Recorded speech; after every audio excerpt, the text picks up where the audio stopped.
ವರ್ಷದ ಶುಭಾಶಯಗಳು. ಈ ವರ್ಷಗಳಲ್ಲಿ ಕರ್ತನು ನಿಮ್ಮನ್ನು ಅಭಿವೃದ್ಧಿಪಡಿಸಲಿ. ಕರ್ತನು ನಿಮ್ಮೆಲ್ಲ ಚಿಂತೆ ದುಃಖಗಳನ್ನು ತೆಗೆದುಹಾಕಿ ನೀವು ಕರ್ತನಲ್ಲಿ ದೃಢವಾಗಿ ನಿಲ್ಲುವಂತೆ ಮಾಡಲಿ. ಮತ್ತು ಆತ್ಮಿಕವಾಗಿ ನೀವು ಹೆಚ್ಚು ಬಲವುಳ್ಳವರಾಗಿ, ಹೆಚ್ಚು ಪರಿಶುದ್ಧತೆಯುಳ್ಳವರಾಗಿ ಕರ್ತನ ಬರೋಣಕ್ಕೆ ನೀವು ಸಿದ್ಧರಾಗಬೇಕೆಂಬುದಾಗಿ ಕೂಡ ನಾವು ಕೇಳ್ಕೊಳ್ತೇನೆ. ನಾವೇನು ಅಭ್ಯಾಸ ಮಾಡ್ತಾ ಇದ್ವಿ ರೀ, ನಿನ್ನಿದ ವಾಕ್ಯ ಹೇಳ್ತಾ ಇಲ್ಲ, ಹಿಂದೆ ನಾವು ಅಭ್ಯಾಸ ಮಾಡ್ತಾ ಇದ್ದೇವೆ. ಯೇಸು ಎಲ್ಲದಾನ್ರಿ? ನಿಮ್ಮ ಕಡೆ ಇದ್ದಾನೆ. ಅಭ್ಯಾಸದಲ್ಲಿ ಎಲ್ಲಿದ್ದಾನ್ರಿ? ಆದಿಕಾಂಡದಲ್ಲಿ ಯೇಸು ಎಲ್ಲಿದ್ದಾನೆಂಬುದಾಗಿ ನಾವು ಹುಡುಕ್ತಾ ಇದ್ದೇವೆ ಅಲ್ಲ. ನಾವು ಮೊದಲನೇದಾಗಿ ಸೃಷ್ಟಿ ಕಾರ್ಯದಲ್ಲಿ ಯೇಸು ಅಲ್ಲಿದ್ದನು ಎಂಬುದಾಗಿ ನಾವು ನೋಡಿದ್ದೀವಿ ಅಲ್ಲ. ಸೃಷ್ಟಿ ಮಾಡುವಾಗ ಆದಿಯಲ್ಲಿ ದೇವರು ಆಕಾಶವನ್ನು ಭೂಮಿಯನ್ನು ಉಂಟು ಮಾಡಿದನು. ಆದಿ ಸಾಗರದ ಮೇಲೆ ಕತ್ತಲಿತ್ತು, ದೇವರಾತ್ಮನು ಜಲ ಸಮೂಹ ಸಂಚರಿಸ್ತಾ ಇದ್ದನು. ಅಲ್ಲಿ ಯೇಸು ಕಾಣ್ತಾ ಇಲ್ಲ. ಅಲ್ಲಿ ಯೇಸು ಅಲ್ಲಿದ್ದಾನೆ ಎಂಬುದಾಗಿ ನಾವು ನೋಡೋದಾಗಿದ್ದರೆ, ಆಗ ದೇವರು ಬೆಳಕಾಗಲಿ ಅನ್ನಲು, ಅಂದರೆ ದೇವರ ಬಾಯಿಂದ ಬಂದ ವಾಕ್ಯವಾಗಿ ಯೇಸು ಸ್ವಾಮಿ ಆತನು ಸೃಷ್ಟಿಕರ್ತನಾಗಿ ಕೆಲಸ ಮಾಡಿದನು ಎಂಬುದಾಗಿ ನಾವು ನೋಡ್ತೇವೆ. ಅದನ್ನು ಯೋಹಾನ 1:1 ನಾವು ನೋಡ್ತೇವೆ. ಆದಿಯಲ್ಲಿ ವಾಕ್ಯವಿತ್ತು, ಆ ವಾಕ್ಯವು ದೇವರ ಬಳಿ ಇತ್ತು, ಆ ವಾಕ್ಯವು ದೇವರಾಗಿತ್ತು, ಆ ವಾಕ್ಯವೇ ದೇವರಾಗಿತ್ತು. ಆತನಿಲ್ಲದೆ ಒಂದಾದರೂ ಉಂಟಾಗಲಿಲ್ಲ. ಅದರ ಅರ್ಥ ಆತನ ಸೃಷ್ಟಿಕರ್ತನು.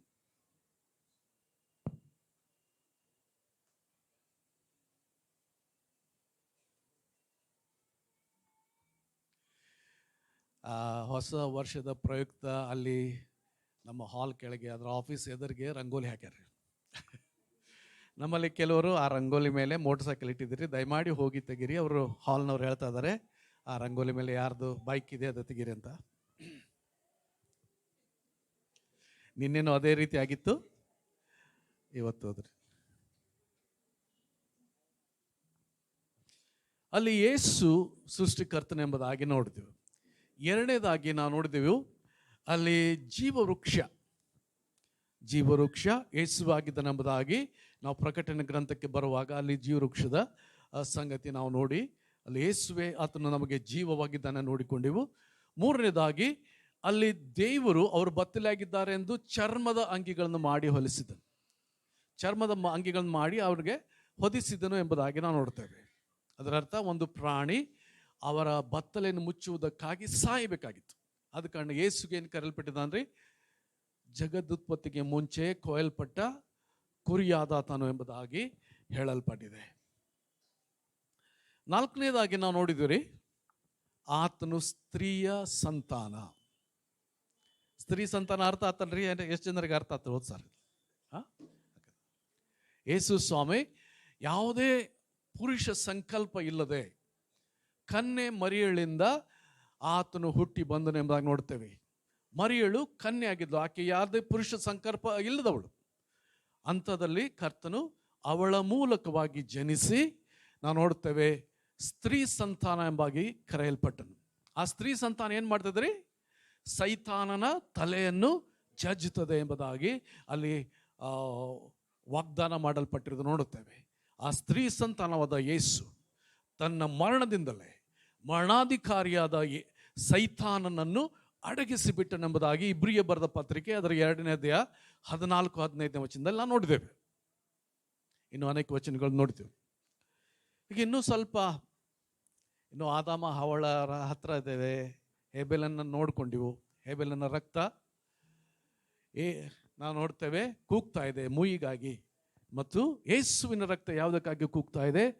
ದೇವರೇ ಅವರನ್ನು ಕ್ಷಮಿಸು, ಕ್ಷಮಾಪಣೆಗಾಗಿ ಕೂಗ್ತದೆ. ಮತ್ತು ನಮ್ಮ ಪರವಾಗಿ ದೇವರ ಮುಂದೆ ಅದು ವಾದಿಸುವಂತ ರಕ್ತ ಎಂಬುದಾಗಿ ನೋಡಿದೆವು.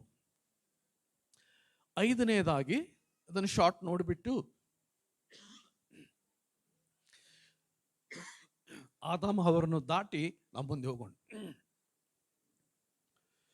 ಇಲ್ಲಿ ನಾವು ರೋಮಾಪುರದವರು ಬರೆದ ಪತ್ರಿಕೆ ಅದರ 5ನೇ ಅಧ್ಯಾಯ, ರೋಮಾಪುರದವರಿಗೆ ಬರೆದ ಪತ್ರಿಕೆ ಅದರ 5ನೇ ಅಧ್ಯಾಯ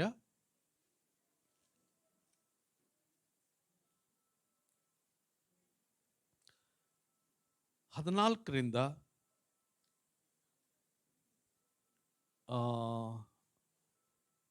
14-15 ವಚನ ಓದಿಕೊಳ್ಳೋಣ. ಯಾರಾದ್ರೂ ಗಟ್ಟಿಯಾಗಿ ಓದ್ರಿ.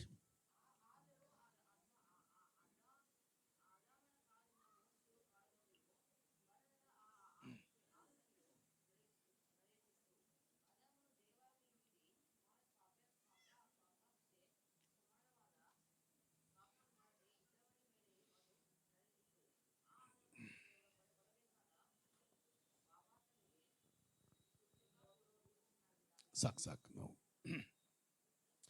ಸ್ವಾಮಿ ನಿನ್ನ ವಾಕ್ಯಗಳನ್ನು ನಾವು ಧ್ಯಾನಿಸುವಾಗ, ಸ್ವಾಮಿ ನೀನು ವಾಕ್ಯವಾದ ನೀನು ಕರ್ತನೆ ನಮಗೆ ವಿವರಿಸಿ ನಮ್ಮ ಬುದ್ಧಿ ತೆರೆದು ಅದು ಕರ್ತನೆ ಉಪದೇಶಿಸು ಎಂಬುದಾಗಿ ನಾವು ಪ್ರಾರ್ಥಿಸ್ತೇವೆ. ಕರ್ತನ ಅನೇಕ ಸಂಗತಿಗಳು ನಾವು ಅರ್ಥ ಮಾಡಿಕೊಳ್ಳದಂತೆ ಇರ್ಬೋದು ಸ್ವಾಮಿ, ನಮ್ಮ ಬುದ್ಧಿ ದೊಡ್ಡದಾಗಿಲ್ಲದೆ ಇರ್ಬೋದು ಸ್ವಾಮಿ. ಕರ್ತನ ಈ ಸಮಯದಲ್ಲಿ ನಾವು ಅರ್ಥ ಮಾಡಿಕೊಳ್ಳುವಂತೆ ನಮ್ಮ ಬುದ್ಧಿಯನ್ನು ತೆರೆದು ಉಪದೇಶಿಸು. ಯಾವ ರೀತಿಯಾಗಿ ನಿನ್ನ ಶಿಷ್ಯರಿಗೆ ಅವರ ಬುದ್ಧಿಯನ್ನು ತೆರೆದು ಉಪದೇಶಿಸಿದೆಯೋ ಅದೇ ರೀತಿ ಸ್ವಾಮಿ ನಮ್ಮ ಬುದ್ಧಿಯನ್ನು ತೆರೆದು ಉಪದೇಶಿಸು. ನಿನ್ನ ಆತ್ಮನ ಮೂಲಕ ನಾವು ಗ್ರಹಿಸುವಂತೆ ಅನುಗ್ರಹಿಸು. ಕರ್ತನೆ ಪವಿತ್ರಾತ್ಮನ ಕಾರ್ಪೊರೇಟ್ ಅನಾಯಿಂಟಿಂಗ್ ನಮ್ಮ ಮೇಲೆ ಬಂದು ಕರ್ತನೆ ನಾವು ಗ್ರಹಿಸುವಂತೆಯೂ ಕರ್ತನಿಗೆ ಮಹಿಮೆ ತರಲಿಕ್ಕೆ ಆಗುವಂತೆಯೂ ಅನುಗ್ರಹಿಸು. ವಾಕ್ಯಗಳನ್ನು ನುಂಗಿ ಬಿಡಬೇಕೆಂದು, ಕದ್ದುಕೊಳ್ಳಬೇಕೆಂದು, ನಾವು ಅರ್ಥ ಮಾಡಿಕೊಳ್ಳದಂತೆ ಮಾಡಬೇಕೆಂದು ನೋಡುವ ಅಂಧಕಾರ ಶಕ್ತಿಗಳನ್ನು ಬಂಧಿಸ್ತೇವೆ ಯೇಸುವಿನ ನಾಮದಲ್ಲಿ. ಯೇಸುವಿನ ರಕ್ತದ ಶಕ್ತಿಯಲ್ಲಿ ನಿನ್ನ ವಾಕ್ಯವನ್ನು ಗ್ರಹಿಸುವುದಕ್ಕೂ ಕರ್ತನೆ ಅದನ್ನು ಅನುಸರಿಸುವುದಕ್ಕೂ ನಮ್ಮನ್ನು ಯೇಸುವಿನ ರಕ್ತದಲ್ಲಿ, ಯೇಸುವಿನ ನಾಮದಲ್ಲಿ ಬಿಡುಗಡೆ ಮಾಡಿಕೊಳ್ತೇವೆ. ಯೇಸು ನಾಮದಲ್ಲಿ ಕರ್ತನೆ, ಆಮೆನ್. ಇಲ್ಲಿ ಆದಾಮನು ಒಂದು ಸೂಚಕ ಪುರುಷ ಅಂತ ನಾವು ನೋಡ್ತೇವೆ. ಇಲ್ಲಿ ನಾವು ನೋಡ್ತೇವೆ ಆದಾಮನ ಕಾಲದಿಂದ ಮೋಶೆ ಕಾಲದವರೆಗೂ ಮರಣದ ಆಳ್ವಿಕೆ ನಡೀತಿತ್ತು. ಆದಾಮನು ದೈವಾಜ್ಞೆ ಮೀರಿ ಮಾಡಿದ ಪಾಪಕ್ಕೆ ಸಮಾನವಾದ ಪಾಪನು ಮಾಡದೇ ಇದ್ದವರ ಮೇಲೆಯೂ ಅದು ನಡೆಯುತ್ತಿತ್ತು. ಆ ಆದಾಮನು ಬರಬೇಕಾದ ಒಬ್ಬಾತನಿಗೆ ಸೂಚಕ ಪುರುಷನಾಗಿದ್ದಾನೆ. ಈ ಆದಾಮನು ಬರಬೇಕಾದ ಯೇಸುವಿಗೆ ಸೂಚಕ ಪುರುಷನಾಗಿದ್ದಾನೆ. ಆದಾಮನು ಅಲ್ಲಿ ಪಾಪ ಮಾಡಿದಾಗ ದೇವರು ತಿನ್ನಬಾರದೆಂದು ಹೇಳಿದಂಥ ಆ ಒಂದು ಹಣ್ಣನ್ನು ತಿಂದದ್ದರಿಂದ ನಾವು ನೋಡ್ತೇವೆ ಆತನು ಏದೇನ್ ತೋಟದಿಂದ ಹೊರಗೆ ಹಾಕಲ್ಪಟ್ಟ. ಅವ್ರಿಗೆ ಚರ್ಮದ ಅಂಗಿ ಮಾಡಿಕೊಟ್ರು ದೇವರು, ಅಲ್ಲಿಂದ ಹೊರಗೆ ಹಾಕಿದರು. ಅಲ್ಲಿ ಕೆಲವೊಂದು ಹಳೆ ಪುಸ್ತಕಗಳು ಸಿಕ್ಕಿರುವುದನ್ನು ನೋಡ್ತೇವೆ. ಬುಕ್ ಆಫ್ ಆ್ಯಡಮ್ ಅಂತಿದೆ, ಬುಕ್ ಆಫ್ ಇನೋಕ್ ಅಂತಿದೆ, ಹನೋಕನ ಪುಸ್ತಕ, ಆದಾಮನ ಪುಸ್ತಕ, ಈ ರೀತಿಯಾಗಿ ಕೆಲವು ಹಳೆಯ ಪುಸ್ತಕಗಳು, ಬಹಳ ಪುರಾತನ ಪುಸ್ತಕಗಳು ಇಥಿಯೋಪಿಯಾದಲ್ಲಿ ಅಲ್ಲಿ ಕೆಲವೊಂದು ಗುಹೆಗಳಲ್ಲಿ ಸಿಕ್ಕಿರೋದು ನೋಡ್ತೇವೆ. ಈಗ ಅವು ಭಾಷಾಂತರವಾಗಿ ಅವು ಇಂಟರ್ನೆಟ್ನಲ್ಲಿ ನಮಗೆ ಸಿಗ್ತವೆ. ಇಲ್ಲಿ ಆದಾಮನ ಪುಸ್ತಕದಲ್ಲಿ ಅದನ್ನು ನಾನು ಓದ್ತಾ ಇರುವಾಗ ಅದರಲ್ಲಿ ಆದಾಮನು ಬಹಳ ದಿವಸಗಳವರೆಗೆ ಪಶ್ಚಾತ್ತಾಪ ಪಡ್ತಾ ಇದ್ನಂತ್ರಿ. ಅಯ್ಯೋ, ನಾನು ಎಂಥ ಪಾಪ ಮಾಡಿಬಿಟ್ಟೆ, ಎಂಥ ತಪ್ಪು ಮಾಡಿದೆ, ಇಡೀ ಮಾನವ ಜಾತಿಯನ್ನು ಪಾಪದಲ್ಲಿ ನಾನು ಕೆಡವಿಬಿಟ್ಟೆನಲ್ಲ. ಇಡೀ ಮಾನವ ಜಾತಿ ಅವರು ನಿರಂತರವಾಗಿ ಬದುಕಬೇಕಾದಂಥ ಜನವನ್ನು ಅವರನ್ನು ಮರಣಕ್ಕೆ ಒಪ್ಪಿಸಿಬಿಟ್ಟಿನಲ್ಲ ಎಂಬುದಾಗಿ ಆತನು ಬಹಳ ದಿವಸಗಳವರೆಗೆ, ಆತನು ಏನೂ ತಿನ್ನದೆ ಏನೂ ಇಲ್ಲದೆ ಆತನು ಬಹಳ ದಿವಸಗಳವರೆಗೆ ಗೋಳಾಡ್ತಾ ಇದ್ದನೆಂಬುದಾಗಿ ನಾವು ಆ ಪುಸ್ತಕದಲ್ಲಿ ಓದುತ್ತೇವೆ. ಇಲ್ಲಿ ಆ ಆದಾಮನು ಬರಬೇಕಾದ ಒಬ್ಬ ಸೂಚಕ ಪುರುಷನಾಗಿದ್ದಾನೆ. ಅದರ 15ನೇ ವಚನ, ಈ ಆ ಅಪರಾಧದ ಸಂಗತಿಗೂ ದೇವರ ಕೃಪಾದಾನ ಸಂಗತಿಗೂ ಬಹಳ ಹೆಚ್ಚು ಕಡಿಮೆ ಉಂಟು. ನಾನು ನೋಡ್ತೇವೆ ವ್ಯತ್ಯಾಸ ಹೇಳ್ತಾನೆ. ಆದಾಮನಿಗೂ ಯೇಸುವಿಗೂ ಇರುವಂಥ ವ್ಯತ್ಯಾಸ. ಇಲ್ಲಿ ಈತನು ಮೊದಲನೇ ಆದಾಮನಂತ ಕರೆಯಲ್ಪಟ್ಟಿದ್ದಾನೆ. ಯೇಸು ಸ್ವಾಮಿ ಕಡೆಯ ಆದಾಮನು ಎಂಬುದಾಗಿ ಕರೆಯಲ್ಪಟ್ಟಿದ್ದಾನೆ. ಆತನು ಮಣ್ಣಿನ ಸ್ವರೂಪನ ಧರಿಸಿ ನಮ್ಮ ಮಧ್ಯದಲ್ಲಿ ಆತನು ಬಂದನೆಂದು ನೋಡ್ತೇವೆ. ಹೇಗೆಂದರೆ ಒಬ್ಬನ ಅಪರಾಧದಿಂದ ಎಲ್ಲ ಮನುಷ್ಯರು ಸತ್ತದ್ದು ನಿಶ್ಚಯವಾಗಿರಲಾಗಿ ದೇವರ ಕೃಪೆಯು ಯೇಸು ಕ್ರಿಸ್ತನೆಂಬ ಈ ಒಬ್ಬ ಪುರುಷನ ಕೃಪೆಯಿಂದ ಸಿಕ್ಕುವ ವರವು ಎಲ್ಲ ಮನುಷ್ಯರಿಗೆ ಹೇರಳವಾಗಿ ಸಿದ್ಧವಾಗಿರುವುದು ಮತ್ತೂ ನಿಶ್ಚಯವಲ್ಲವೇ ಎಂಬುದಾಗಿ ಹೇಳ್ತಾನೆ. ದೇವರ ಕೃಪೆ ಅಲ್ಲ, ಆದಾಮನ ನಿಮಿತ್ತವಾಗಿ ಗ್ಯಾರಂಟಿಯಾಗಿ ಮರಣ ಬಂತಲ್ಲ, ಅದೇ ರೀತಿಯಾಗಿ ನಾವು ನೋಡ್ತೇವೆ ಈ ಯೇಸು ಕ್ರಿಸ್ತನ ಮೂಲಕ ನಮಗೆ ಜೀವ ಸಿಕ್ಕುವುದು, ದೇವರ ಕೃಪೆ ಸಿಕ್ಕುವುದು ಮತ್ತೂ ನಿಶ್ಚಯ. ಅಲ್ಲಿ ಬಹಳ ಯಾವಷ್ಟು ಸ್ಟ್ರಾಂಗ್ ಆಗಿ ಅಲ್ಲಿ ಆದಾಮನಿಂದ ಮರಣ ಬಂತು, ಅದೇ ರೀತಿಯಾಗಿ ಯೇಸುವಿನಿಂದ ಅಷ್ಟೇ ಬಲವಾಗಿ, ಅದಕ್ಕಿಂತ ಅಷ್ಟೋ ಬಲವಾಗಿ ನಾವು ನೋಡ್ತೇವೆ. ಇದು ಎಲ್ಲ ಮನುಷ್ಯರಿಗೆ ಹೇರಳವಾಗಿ ಸಿದ್ಧವಾಗಿರೋದು. ಸ್ವಲ್ಪ ಮಾತ್ರ ಅಲ್ಲ, ಹೇರಳವಾಗಿ ದೇವರು ಕೊಡ್ತಾನೆಂಬುದಾಗಿ ನೋಡ್ತೇವೆ. ಇದಲ್ಲದೆ ಪಾಪ ಮಾಡಿದ ಒಬ್ಬನಿಂದಲೇ ದುಷ್ಫಲ ಬಂದಂತೆ ಈ ವರ ಬರಲಿಲ್ಲ. ಇದು ದುಷ್ಫಲವಾಗಿ ಬರಲಿಲ್ಲ. ಹೇಗೆಂದರೆ ಒಬ್ಬನೇ ಮನುಷ್ಯನ ಪಾಪದ ದೆಸೆಯಿಂದ ಸಾಯಬೇಕೆಂಬ ನಿರ್ಣಯ ಉಂಟಾಯಿತು. ಆದರೆ ದೇವರ ಕೃಪಾದಾನವು ಅನೇಕರ ಅಪರಾಧಗಳ ಕಾರಣದಿಂದ ಉಂಟಾಗಿ ಅವರನ್ನು ನೀತಿವಂತರೆಂದು ನಿರ್ಣಯಿಸುವಂಥದ್ದಾಗಿದೆ. ಯೇಸುವಿನಲ್ಲಿರುವಂಥ ಕೃಪೆ ನಮ್ಮನ್ನು ಪಾಪಿಗಳು ಅಂತ ನಿರ್ಣಯಿಸುವುದಿಲ್ಲರಿ. ಏನು ಮಾಡ್ತೈತ್ರಿ? ನಮ್ಮನ್ನು ನೀತಿವಂತರು ಎಂಬುದಾಗಿ ನಮಗೆ ನಿರ್ಣಯಿಸುವುದನ್ನು ನಾವು ನೋಡ್ತೇವೆ. ಮುಂದೆ ನಾವು ನೋಡ್ತೇವೆ, ಒಬ್ಬನ ಅಪರಾಧದಿಂದ ಮರಣ ಉಂಟಾಗಿ ಒಬ್ಬನ ದೆಸೆಯಿಂದಲೇ ಆಳುವುದಾಗಿದ್ದರೆ ದೇವರು ಧಾರಾಳವಾಗಿ ಅನುಗ್ರಹಿಸುವ ಕೃಪಾದಾನವನ್ನು, ನೀತಿ ಎಂಬ ವರವನ್ನು ಹೊಂದಿದವರು ಯೇಸು ಕ್ರಿಸ್ತನೆಂಬ ಈ ಒಬ್ಬ ಪುರುಷನ ಮೂಲಕ ಜೀವಭರಿತರಾಗಿ ಆಳುವುದು ಮತ್ತೂ ನಿಶ್ಚಯವಲ್ಲವೇ? ಗ್ಯಾರಂಟಿ, ನಿಶ್ಚಯ ನಿಶ್ಚಯ ನಿಶ್ಚಯ. ಇಲ್ಲಿ ಆದಮನನ್ನು ಆಳ್ವಿಕೆಗಾಗಿ ದೇವರು ನೇಮಿಸಿದ್ದ, ಇನ್ನು ಆಳ್ವಿಕೆ ನಡೆಸು ಅಂತ. ಇಲ್ಲಿ ನಮ್ಮ ಮೇಲೆ ಇನ್ನೊಂದು ಆಳ್ವಿಕೆ, ಮರಣ ಆಳ್ವಿಕೆ ನಡೀತದೆ, ನಮ್ಮ ಮೇಲೆ ನಡೆಸಲಿಕ್ಕೆ ಆರಂಭಿಸ್ತು. ಈಗ ಇನ್ನೊಂದು ಆಳ್ವಿಕೆ, ಅದಾದ್ರಿ ದೇವರ ಕೃಪೆಯಿಂದ ಬರುವಂತ ಜೀವ, ನೀತಿ ಎಂಬ ವರ, ಅದು ನಮ್ಮ ಮೇಲ್ವೇ ಆಳ್ವಿಕೆ ನಡೆಸ್ತದೆ. ಇದು ಮಾತ್ರ ಅಲ್ಲ, ಜೀವಭರಿತರಾಗಿ ನಾವೇನ್ ಮಾಡ್ತಾರೆ, ನಮ್ಮ ಜೀವನದ ಮೇಲೆ ಆಳ್ವಿಕೆ ನಡೆಸ್ತೇವೆ. ಫುಟ್ಬಾಲ್ ನೋಡಿದ್ದೀರಿ? ಫುಟ್ಬಾಲ್ ಆಟ ಅದು ಯಾರ ಕರ್ಣೆಗೆ ಒಳಗಾಗ್ತದೆ ಗೊತ್ತಾರೆ? ಎಲ್ಲರೂ ಒದಿತಾನೆ ಇರ್ತಾರೆ ಅದನ್ನು. ಈ ಕಡೆ ಹೋದ್ರೆ ಅವ ಅಲ್ಲ ಕೊಡ್ರು, ಆ ಕಡೆಯಿಂದ ಈ ಕಡೆ ಒದಿತಾನೆ, ನಿಮ್ಮತ್ತು ಈ ಕಡೆಯಿಂದ ಆ ಕಡೆ ಒದಿತಾರೆ, ಆ ಕಡೆ ಈ ಕಡೆ ನಮ್ಮ ಜೀವನ ಹಂಗಿದೆ ರೀ. ನೀವು ಆಳ್ವಿಕೆ ನಡೆಸ್ಬೇಕ್ರಿ. ನಿಮ್ಮ ಮನಸ್ಸಿನಲ್ಲಿ ಈ ರೀತಿ ನನ್ನ ಜೀವನ ನಡಗಬೇಕೆಂಬುದಾಗಿ ಇರುವುದಾಗಿದ್ದರೆ ಅದನ್ನು ಘೋಷಿಸ್ರಿ. ಈ ರೀತಿ ನನ್ನ ಜೀವನದಲ್ಲಿ ನಡಿಬೇಕು. ನಾವು ಅನೇಕ ಸಾರಿ ಹೇಳ್ತೇವ್ರಿ, ಹೆಂಗೆ ನಡೀತೈತೆ ನಡೀತಂಗೆ ಹೋಗ್ಲಿ. ಸ್ವಲ್ಪ ಇನ್ನೂ ಕೆಲವರು ಸ್ವಲ್ಪ ಆತ್ಮಿಕವಾಗಿ ಏನು ಹೇಳ್ತಾರೆ, ದೇವ್ರ ಚಿತ್ತದಂಗೆ ನಡೀಲಿ. ಅವ್ರ ಮನಸ್ಸಿನಾಗ ಬೇರೆ ಚಿತ್ತ ಐತಿ ಕರೆ, ಆದರೂ ಹೇಳೋದು ದೇವ್ರ ಚಿತ್ತದಂಗೆ ನಡೀಲಿರಿ. ನಿಮ್ಮ ಮನಸ್ಸಿನಲ್ಲಿ ಏನಿದೆ, ಯಾವ ರೀತಿ ನಿಮ್ಮ ಜೀವನ ಜರುಗಬೇಕೆಂಬುದಾಗಿ ನೀವು ಬಯಸ್ತೀರಿ, ಆ ರೀತಿ ಜರುಗುವಂತೆ ನೀವು ಅದಕ್ಕೆ ಅಪ್ಪಣೆ ಕೊಡಬೇಕು. ಆಳ್ವಿಕೆ ನಡೆಸ್ರಿ, ನಿಮ್ಮ ಜೀವನದಲ್ಲಿ ಆಳ್ವಿಕೆ ನಡೆಸ್ರಿ. ಈ ರೀತಿ ನನಗೆ ಸಂಭವಿಸಬೇಕು, ಈ ರೀತಿ ನನ್ನ ಕುಟುಂಬದಲ್ಲಿ ಸಂಭವಿಸಬೇಕು, ಈ ರೀತಿ ನಮ್ಮಲ್ಲಿ ಆಗ್ಬೇಕೆಂಬುದಾಗಿ ನಾವು ಆಳ್ವಿಕೆ ನಡೆಸಬೇಕು. ಅದನ್ನು ದೇವರ ಕೃಪೆ ಮೂಲಕವಾಗಿ ಯೇಸು ಕ್ರಿಸ್ತನ ಮೂಲಕ ನಮಗೆ ಅದನ್ನು ಕೊಡ್ತಾನೆ. You will reign in life. ಇಂಗ್ಲಿಷ್ನಲ್ಲಿ ಓದುವಾಗ we will reign in life. ನಮ್ಮ ಜೀವನದಲ್ಲಿ ನಾವು ಆಳ್ವಿಕೆ ನಡೆಸ್ತೇವೆ, ಅರಸನಂತೆ ಆಳ್ವಿಕೆ ನಡೆಸ್ತೇವೆ. ಆದಾಮನಿಗೆ ಕೊಟ್ಟಂತ ಅಧಿಕಾರದಾಗಿತ್ತು. ಹೊರಗೆ ಹೋಗುದು ಬ್ಯಾಡ್ರಿ, ನಮ್ಮ ಕುಟುಂಬದೊಳಗೆ ನಾವು ಆಳ್ವಿಕೆ ನಡೆಸು. ನಾನು ಇಲ್ಲಿ ಬಾಸಿಂಗ್ ಮಾಡೋದು ಕುಟುಂಬದಲ್ಲಿ ಗಂಡಸರು ಅಂತ ಹೇಳ್ತಾ ಇಲ್ಲ, ಅಥವಾ ಹೆಂಡತಿ ಗಂಡನ ಮೇಲೆ ಬಾಸಿಂಗ್ ಮಾಡ್ಬೇಕೆಂಬುದಾಗಿ ಹೇಳ್ತಾ ಇಲ್ಲ. ಇಲ್ಲಿ ನಮ್ಮ ಮನಸ್ಸೊಳಗೆ ದೇವರ ವಾಕ್ಯದ ಪ್ರಕಾರ ಏನಾಗಬೇಕಾಗಿದೆ ನಮ್ಮ ಜೀವನದಲ್ಲಿ ಅದು ನಡಿಬೇಕು. ಅದು ಆ ರೀತಿಯಾಗಿ ನಾವು ಆಳ್ವಿಕೆ ನಡೆಸಬೇಕು. ಪ್ರತಿಯೊಬ್ಬರು ತಮ್ಮ ಜೀವನದ ಮೇಲೆ ಆಳ್ವಿಕೆ ನಡೆಸಬೇಕು. ಸ್ವಂತ ಜೀವನದಲ್ಲಿ ಆಳ್ವಿಕೆ ನಡೆಸಬೇಕು. ನಾವು ಫುಟ್ಬಾಲ್ ಓದಂಗೆ ಆ ಕಡೆ ಹೋದೆ, ಈ ಕಡೆ ಹೋದೆ, ಆ ಕಡೆ ಹೋದೆ, ಯಾರೋ ನಮ್ಮ ಜೀವನ ನಡೆಸ್ತಾರಂತ ಅನ್ನೋದು ಆಗೋದು ಬೇಡ್ರಿ. ನಮ್ಮ ಜೀವನ ಕರ್ತನು ನಡೆಸುವ ಪ್ರಕಾರವಾಗಿ ಹೋಗುವಂಥದ್ದಾಗಿರ್ಬೇಕು. ಇಲ್ಲಿ ಆದಾಮನು ಒಬ್ಬ ಸೂಚಕ ಪುರುಷನಾಗಿದ್ದಾನೆ. ಅವನ ಮೂಲಕವಾಗಿ ಮರಣ ಬಂದು ನಮ್ಮ ಜೀವನ ಮೇಲೆ ಆಳ್ವಿಕೆ ನಡೆಸಲಿಕ್ಕೆ ಆರಂಭಿಸಿತು. ಈಗ ಯೇಸು ಕ್ರಿಸ್ತನು ಬಂದು ನಮಗೋಸ್ಕರ ಪ್ರಾಣ ಕೊಟ್ಟದರಲ್ಲಿ ಮರಣಾಧಿಕಾರಿಯಾದ ಸೈತಾನನನ್ನು ಜಯಿಸಿದನು ಎಂಬುದಾಗಿ ನಾವು ನೋಡ್ತೇವೆ. ಅಲ್ಲಿ ಆ ರಾಜತ್ವಗಳನ್ನು ಆತನು ಜಯೋತ್ಸವ ಮಾಡುತ್ತಾ ಆ ಶಿಲುಬೆ ಮೇಲೆ ತೋರಿಸಿದನು ಎಂಬುದಾಗಿ ನಾವು ನೋಡ್ತೇವೆ. ಈಗ ಜಯ ನಮ್ಮದಾಗಿದೆ, ಆಳ್ವಿಕೆ ನಮ್ಮದಾಗಿದೆ. ನಾವು ಅದನ್ನು ನಮ್ಮ ಹತೋಟಿಗೆ ತೆಗೆದುಕೊಳ್ಳೋಣ. ಅಂದರೆ ಯೇಸು ಕ್ರಿಸ್ತನ ಕೃಪೆ ಮೂಲಕವಾಗಿ ನಮ್ಮ ಹೃದಯದೊಳಗೆ ನಾವು ಆಳ್ವಿಕೆ ನಡೆಸೋಣ. ಕೆಲವು ಸಾರಿ ಏನು ಪಾಪ ಬರ್ತೈತ್ರಿ, ಈ ಕಡೆ ಹೋಗ ಆ ಕಡೆ ಹೋಗು, ಆ ಶೋಧನೆ ಬಂತು ಆ ಕಡೆ ಹೋದೆ, ಈ ಶೋಧನೆ ಬಂತು ಈ ಕಡೆ ಹೋದೆ. ಅಲ್ಲ, ಬೇಡ. ನಮ್ಮ ಜೀವನದ ಮೇಲೆ ನಾವು ಆಳ್ವಿಕೆ ನಡೆಸೋಣ. ಪಾಪದ ಮೇಲೆ ಜಯವನ್ನು ನಾವು ಹೊಂದಿಕೊಳ್ಳೋಣ. ಇಲ್ಲ ನೋಡ್ತೇವೆ,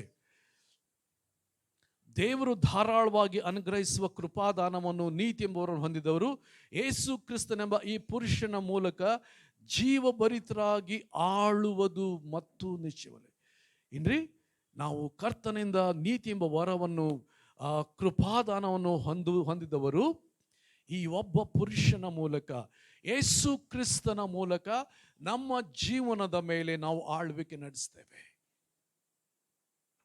ಸೈತಾನ ಉದ್ದೇಶ ಏನಂದ್ರೆ ಕದ್ದುಕೊಳ್ಳುವುದು, ಹಾಳು ಮಾಡುವುದು, ಕೊಲೆ ಮಾಡುವುದು. ಅದು ಸೈತಾನ ಉದ್ದೇಶ. ನಮ್ಮ ಪ್ರತಿಯೊಬ್ಬರ ಬಗ್ಗೆ ಇರುವಂತಹ ಸೈತಾನನ ಗುರಿ ಅದೇ. ಯಾರ ಮೇಲಾದ್ರೂ ದೇವ್ ಬಂದಿದ್ರೆ ಕೇಳ್ತೀರಾ, ಏನು ಹೇಳ್ತೈತ್ರಿ? ಅದು ಏನು ಹೇಳ್ತೈತ್ರಿ? ಈಗಿನ ತಕೊಂಡು ಹೋಗಾಕ ಬಂದೇನಿ, ಇವನ್ ತಕೊಂಡು ಹೋಗಾಕ ಬಂದೇನಿ. ಅಲ್ಲಿ ಯೇಸು ಸ್ವಾಮಿ ಇರೋದ್ರಿಂದ ಕೆಲಸ ಆಳ್ಕೊಂತ ಹೇಳ್ತಾರ. ಅಲ್ಲಿ ನಂದೇನು ನಡೀದಿಲ್ಲ ಅಂತೇಳಿ ಆಳ್ಕೊಂತ ಹೇಳ್ತಾರೆ. ನಾನು ಕೆಲವು ಸಾರಿ ಕ್ವಶನ್ ಮಾಡ್ತೀನಿ, ಹೋಗಿ ನಿನಗೆ ಅಷ್ಟು ದಮ್ಮಿರೋದು ತಕೊಂಡು ಹೋಗಕ್ಕೆ ದಮ್ಮಿರೋದಾದ್ರೆ ಯಾಕೆ ಆಳಾಕತ್ತೆ ಅಂತ. ಇಲ್ಲಿ ಯೇಸು ನಮ್ಮ ಮೂಲಕ ಆಳ್ವಿಕೆ ನಡೆಸ್ತಾನ್ರಿ. ಸೈತಾನನಿಗೆ ಆಳ್ವಿಕೆ ನಮ್ಮ ಜೀವನ ಮೇಲೆ ಕೊಡುವುದು ಬೇಡ. ಪಾಪಕ್ಕೆ ನಮ್ಮ ಮೇಲೆ ಆಳ್ವಿಕೆ ನಡೆಸೋದನ್ನು ಕೊಡುವುದು ಬೇಡ. ಏನ್ರಿ, ಪಾಪಕ್ಕೆ ದಾಸರಾಗಿರೋರು ಅದರ ಕೈ ಕೆಳಗೆ ಇದ್ದಾರೆ.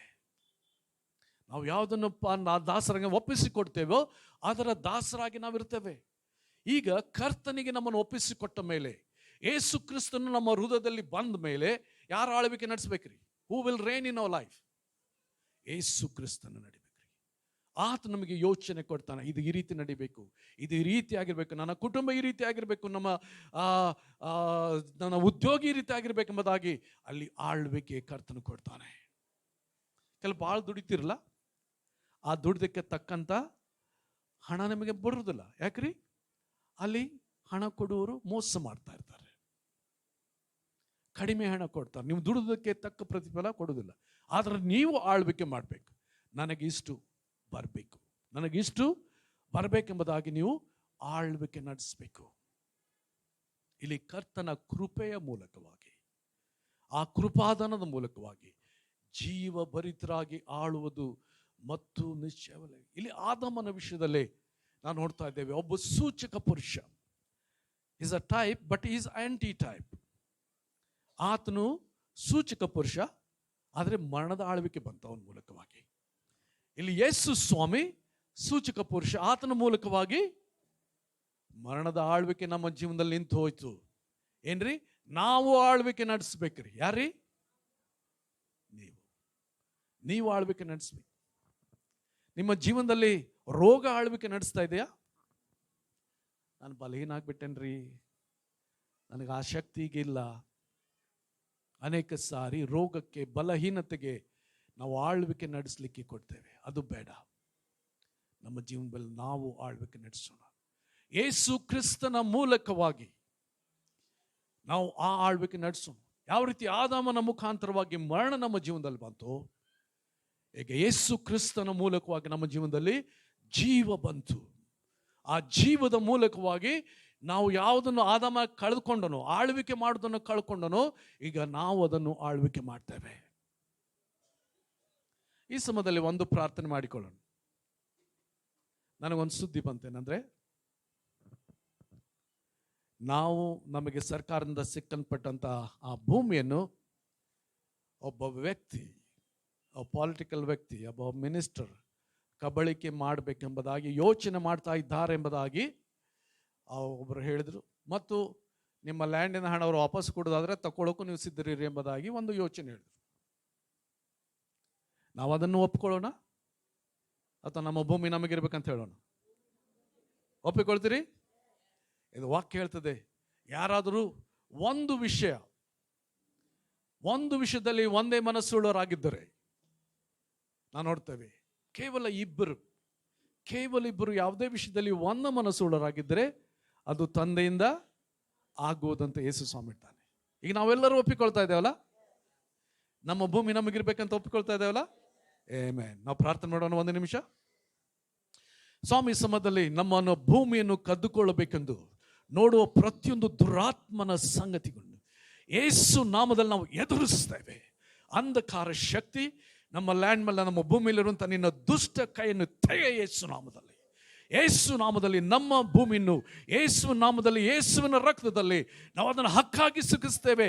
ಯೇಸುವಿನ ರಕ್ತ ಅದರ ಮೇಲೆ ಚಿಮುಕಿಸ್ತೇವೆ.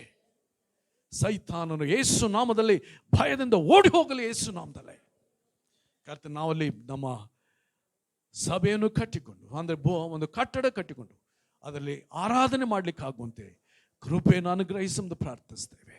ಯೇಸು ನಾಮದಲ್ಲಿ ಕರ್ತನೆ, ಆಮೆನ್, ಆಮೆನ್, ಆಮೆನ್, ಹಲ್ಲೆಲೂಯಾ. ಈ ವಿಷಯವಾಗಿ ನಾವು ಮುಂದೆ ಹೋಗೋದು ಬೇಡ. ಈ ಸಮಯದಲ್ಲಿ ಒಂದು ವಚನ ನಾವು ಓದಿ ನೋಡಿಕೊಳ್ಳೋಣ. 1 ಕೊರಿಂಥ 15ನೇ ಅಧ್ಯಾಯ.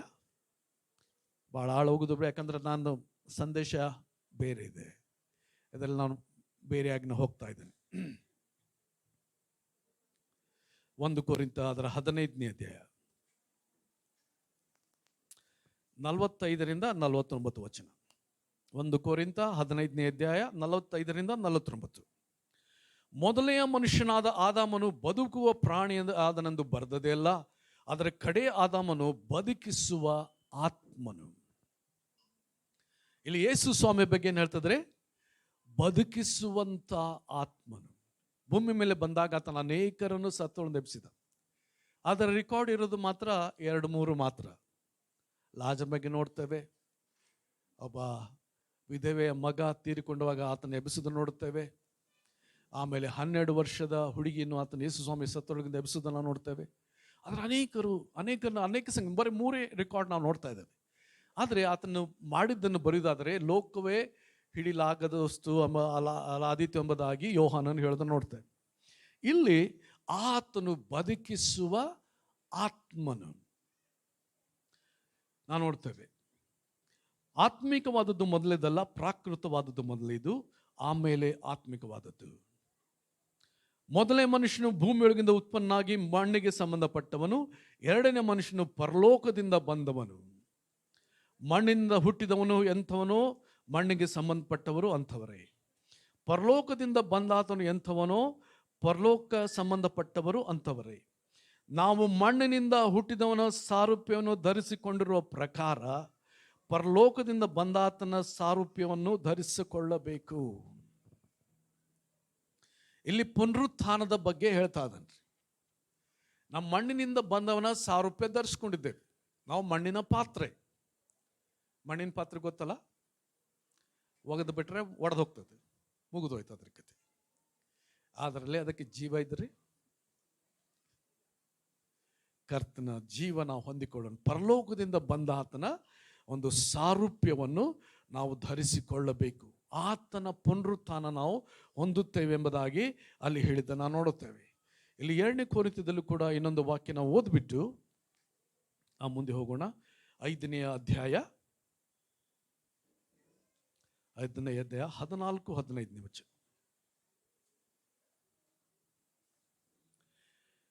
ಕ್ರಿಸ್ತನ ಪ್ರೀತಿ ನಮಗೆ ಒತ್ತಾಯ ಮಾಡುತ್ತದೆ. ಎಲ್ಲರಿಗೋಸ್ಕರ ಒಬ್ಬನು ಸತ್ತದ್ದರಿಂದ ಎಲ್ಲರೂ ಸತ್ತಂತಾಯಿತೆಂದು ನಿಶ್ಚಯಿಸಿಕೊಂಡೆವು.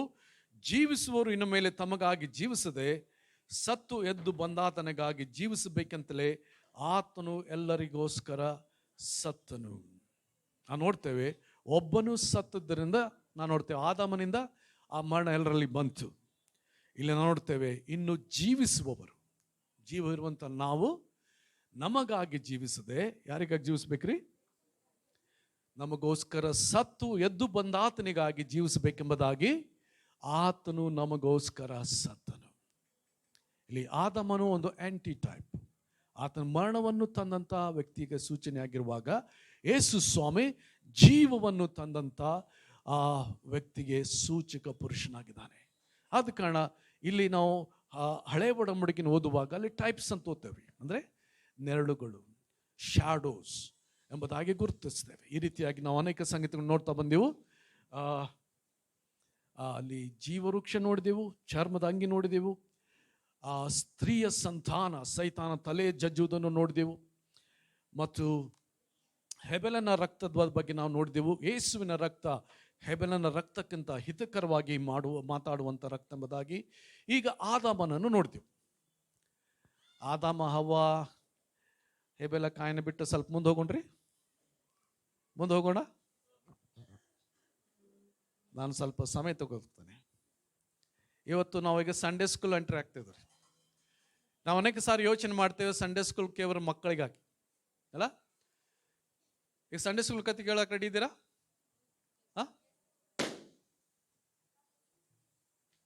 ನೋಹನ ಕತೆ ಹೆಸರು ಗೊತ್ತಿದ್ರಿ?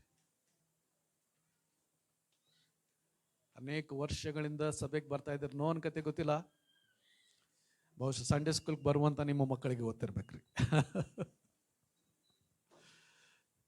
ಈಗ ಅನೇಕ ಫಿಲ್ಮ್ಗಳು, ಅನೇಕ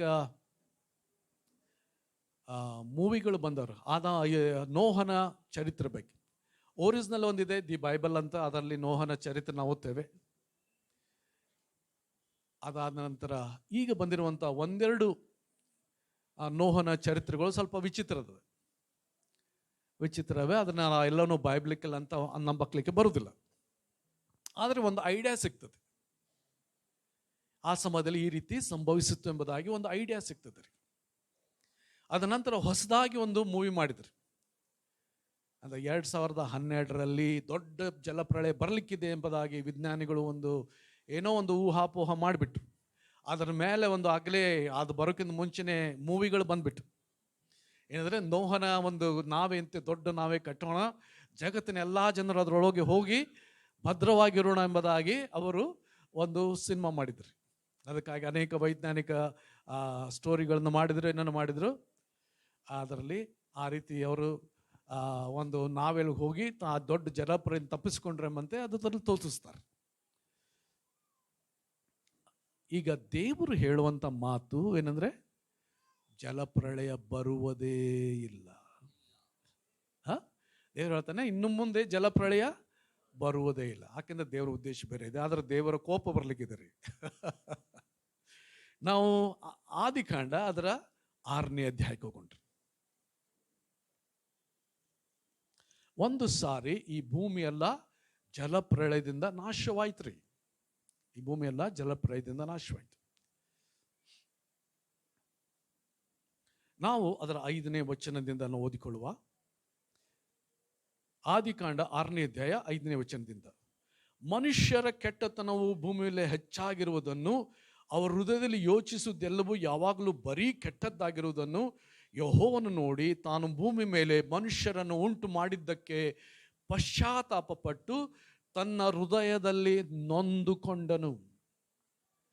ಮನುಷ್ಯರ ಯೋಚನೆಗಳು ಕೂಡ ಅವ್ರ ಕೈಲಿಂದ ಒಂದು ವೇಳೆ ಪಾಪ ಮಾಡದೇ ಇರ್ಬೋದ್ರಿ, ಆದರೆ ಯೋಚನೆ ಕೂಡ ಕೆಟ್ಟದ್ದಾಗ್ಬಿಟ್ಟಿತ್ತು. ಅವರ ಹೃದಯ ಕೆಟ್ಟು ಹೋಗ್ಬಿಟ್ಟಿತ್ತು. ಕೆಟ್ಟ ಆಲೋಚನೆಗಳನ್ನು ಮಾಡಿಕೊಳ್ಳಲಿಕ್ಕೆ ಆರಂಭಿಸಿದ್ರು. ಆಗ ದೇವರು ಮನುಷ್ಯರನ್ನು ಉಂಟು ಮಾಡಿದ್ದಕ್ಕೆ ಪಶ್ಚಾತ್ತಾಪ ಪಟ್ಟು ಹೃದಯದಲ್ಲಿ ನೊಂದುಕೊಂಡನು. ದೇವರಿಗೆ ನೋವಾಯಿತು. ನಾನು ಪ್ರೀತಿಸುವಂಥ ಈ ಒಂದು ಜನಾಂಗ, ನನ್ನ ಸ್ವರೂಪದಲ್ಲಿ ಉಂಟು ಮಾಡಿದ ಈ ಜನರು, ಅವರು ಯೋಚಿಸುವುದೆಲ್ಲ ಕೆಟ್ಟದ್ದಾಗ್ಬಿಟ್ಟಿದೆ. ಆದ ಕಾರಣ ಏನು ಮಾಡ್ತಾನೆ ರೀ ದೇವರು ಹೇಳ್ತಾನೆ 7ನೇ ವಚನದಲ್ಲಿ, ನಾನು ಸೃಷ್ಟಿಸಿದ ಮನುಷ್ಯ ಜಾತಿಯನ್ನು ಭೂಮಿ ಮೇಲಿಂದ ಅಳಿಸಿ ಬಿಡುವೆನು, ಅದನ್ನು ಉಂಟು ಮಾಡಿದ್ದಕ್ಕೆ ನನ್ನಲ್ಲಿ ಪಶ್ಚಾತ್ತಾಪ ಹುಟ್ಟಿತು. ಮನುಷ್ಯರೊಂದಿಗೆ ಸಕಲ ಮೃಗ ಕ್ರಿಮಿ ಪಕ್ಷಿಗಳನ್ನು ಅಳಿಸಿ ಬಿಡುವೆನು ಅಂದುಕೊಂಡನು. ಇಲ್ಲ ಆತನ ಹೇಳಿದರೆ ಮನುಷ್ಯ ಜಾತಿಯನ್ನು ನಾನು ಅಳಿಸಿ ಬಿಡ್ತೇನೆ ಭೂಮಿ ಮೇಲಿಂದ. ಮನುಷ್ಯರೇನಂಗಿಲ್ಲ, ಅದರೊಂದಿಗೆ ಏನು ಹೇಳ್ತಾನ್ರಿ, ಎಲ್ಲ ಪ್ರಾಣಿ ಪಕ್ಷಿ ಕ್ರಿಮಿ ಕೀಟ ಪ್ರತಿಯೊಂದನ್ನು ಕೂಡ ನಾನು ನಾಶ ಮಾಡಿಬಿಡ್ತೇನೆ ಅಂತ.